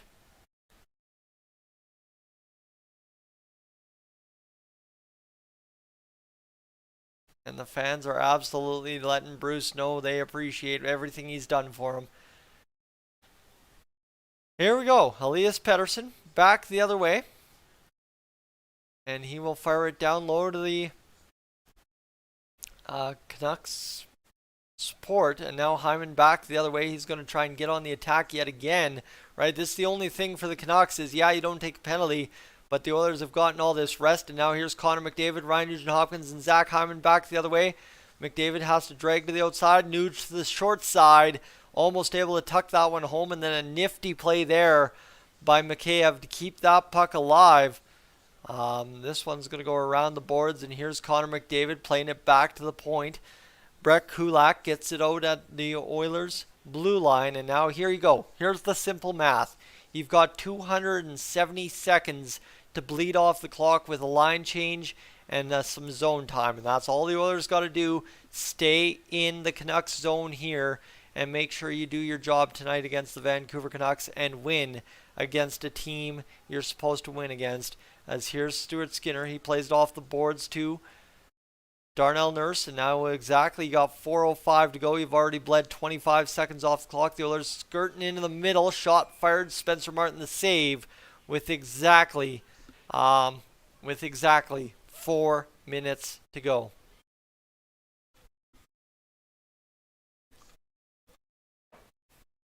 As that is. Spencer Martin's stayed tall too tonight. I mean, Spencer Martin hasn't cost the Canucks as much as I thought he was going to tonight. Obviously, the Oilers have scored some pretty good goals against them, so it just is what it is. But friends, as we're sitting, JT Miller obviously had the 18th goal of his season here in the third period to bring things within one, where the Canucks could potentially do that thing here in the back half of this third period. All right, friends, we're on commercial break. I'm going to send this over to you. And I'm going to tell you one more time, if you haven't had a chance yet, to consider hitting that subscribe call. You see what I talk about on No Goals, what you see I talk about throughout the game, and I am just looking forward to going to bed, all right? You can see it in my eyes. You can see it on my face. She is what I would call Betty time tonight, just to get up and get out of the chair and go to bed because it has been a long night. All right. I wouldn't have got anything else on the phone. No, just send over a message to my good buddies there in Crossfield.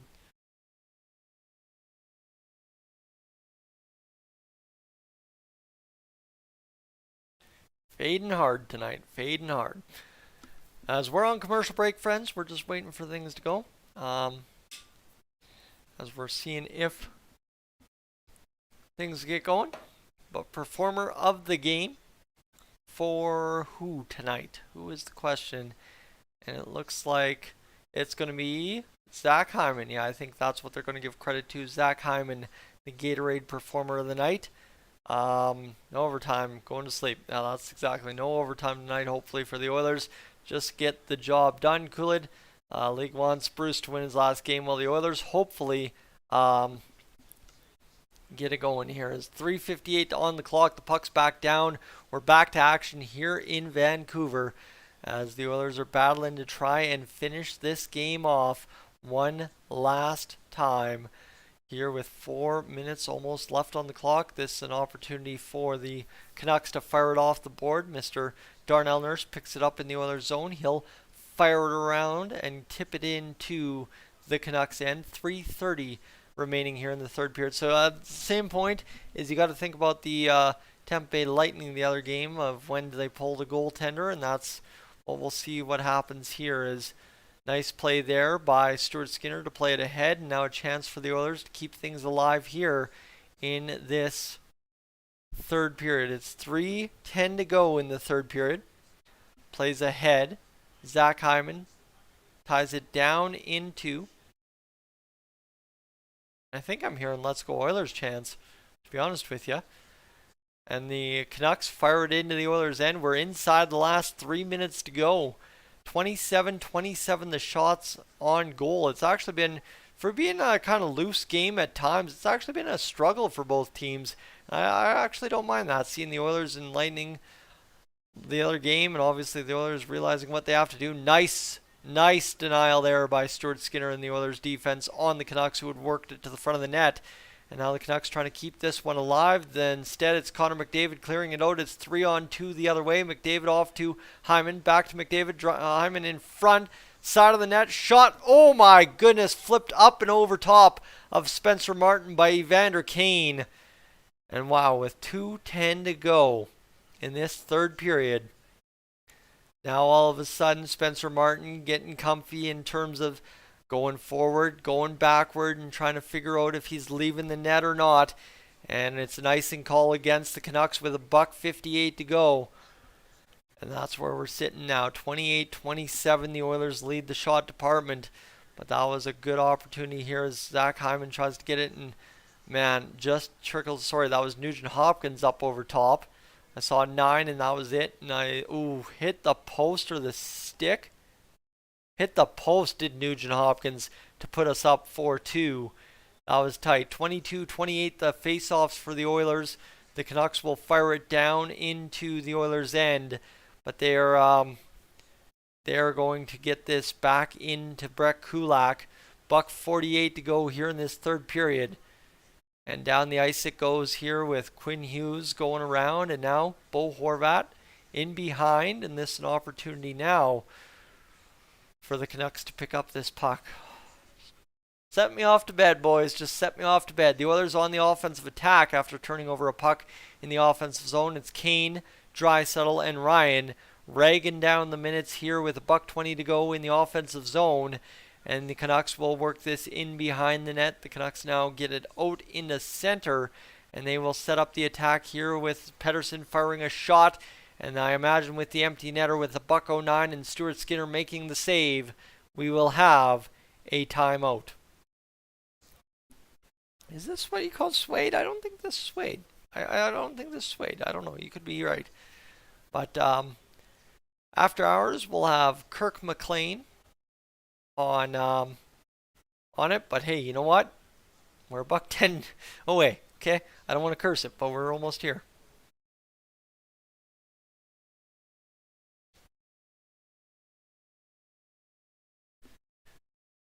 All right, Pedersen fires the shot, saved by Skinner. John's angry. John, good to see you again. Haven't seen you in a little bit. I don't know if I just have missed you a couple times, but the Canucks calling their timeout. And a $1:09 to go here in the third period as we look to pull this one out. And JT Miller on the ice, Kuzmenko on the ice. I think you've got Besser on the ice. The Canucks are sending the heavy guys out there, trying to get this job done one last time tonight. That's Horvat.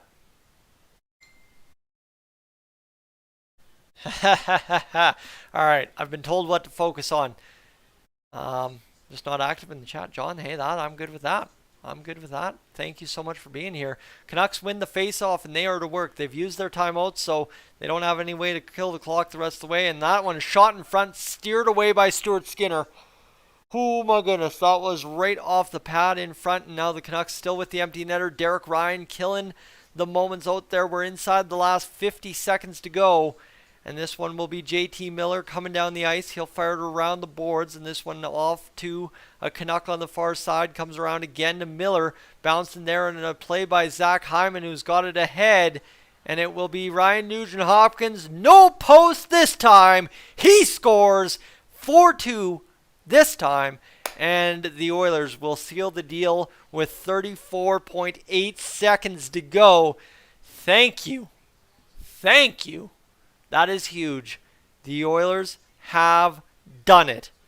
And we are going to be able to celebrate ourselves, hopefully, as long as nothing goes awry, right? We still got 35 seconds on the clock, but as long as nothing goes sideways here, we're going to be able to celebrate 7-0-0 on Days I Drink BioSteel. And what a tip. And it just hits the toe of Stuart Skinner's pad, and Zach Hyman seals the 4-point night.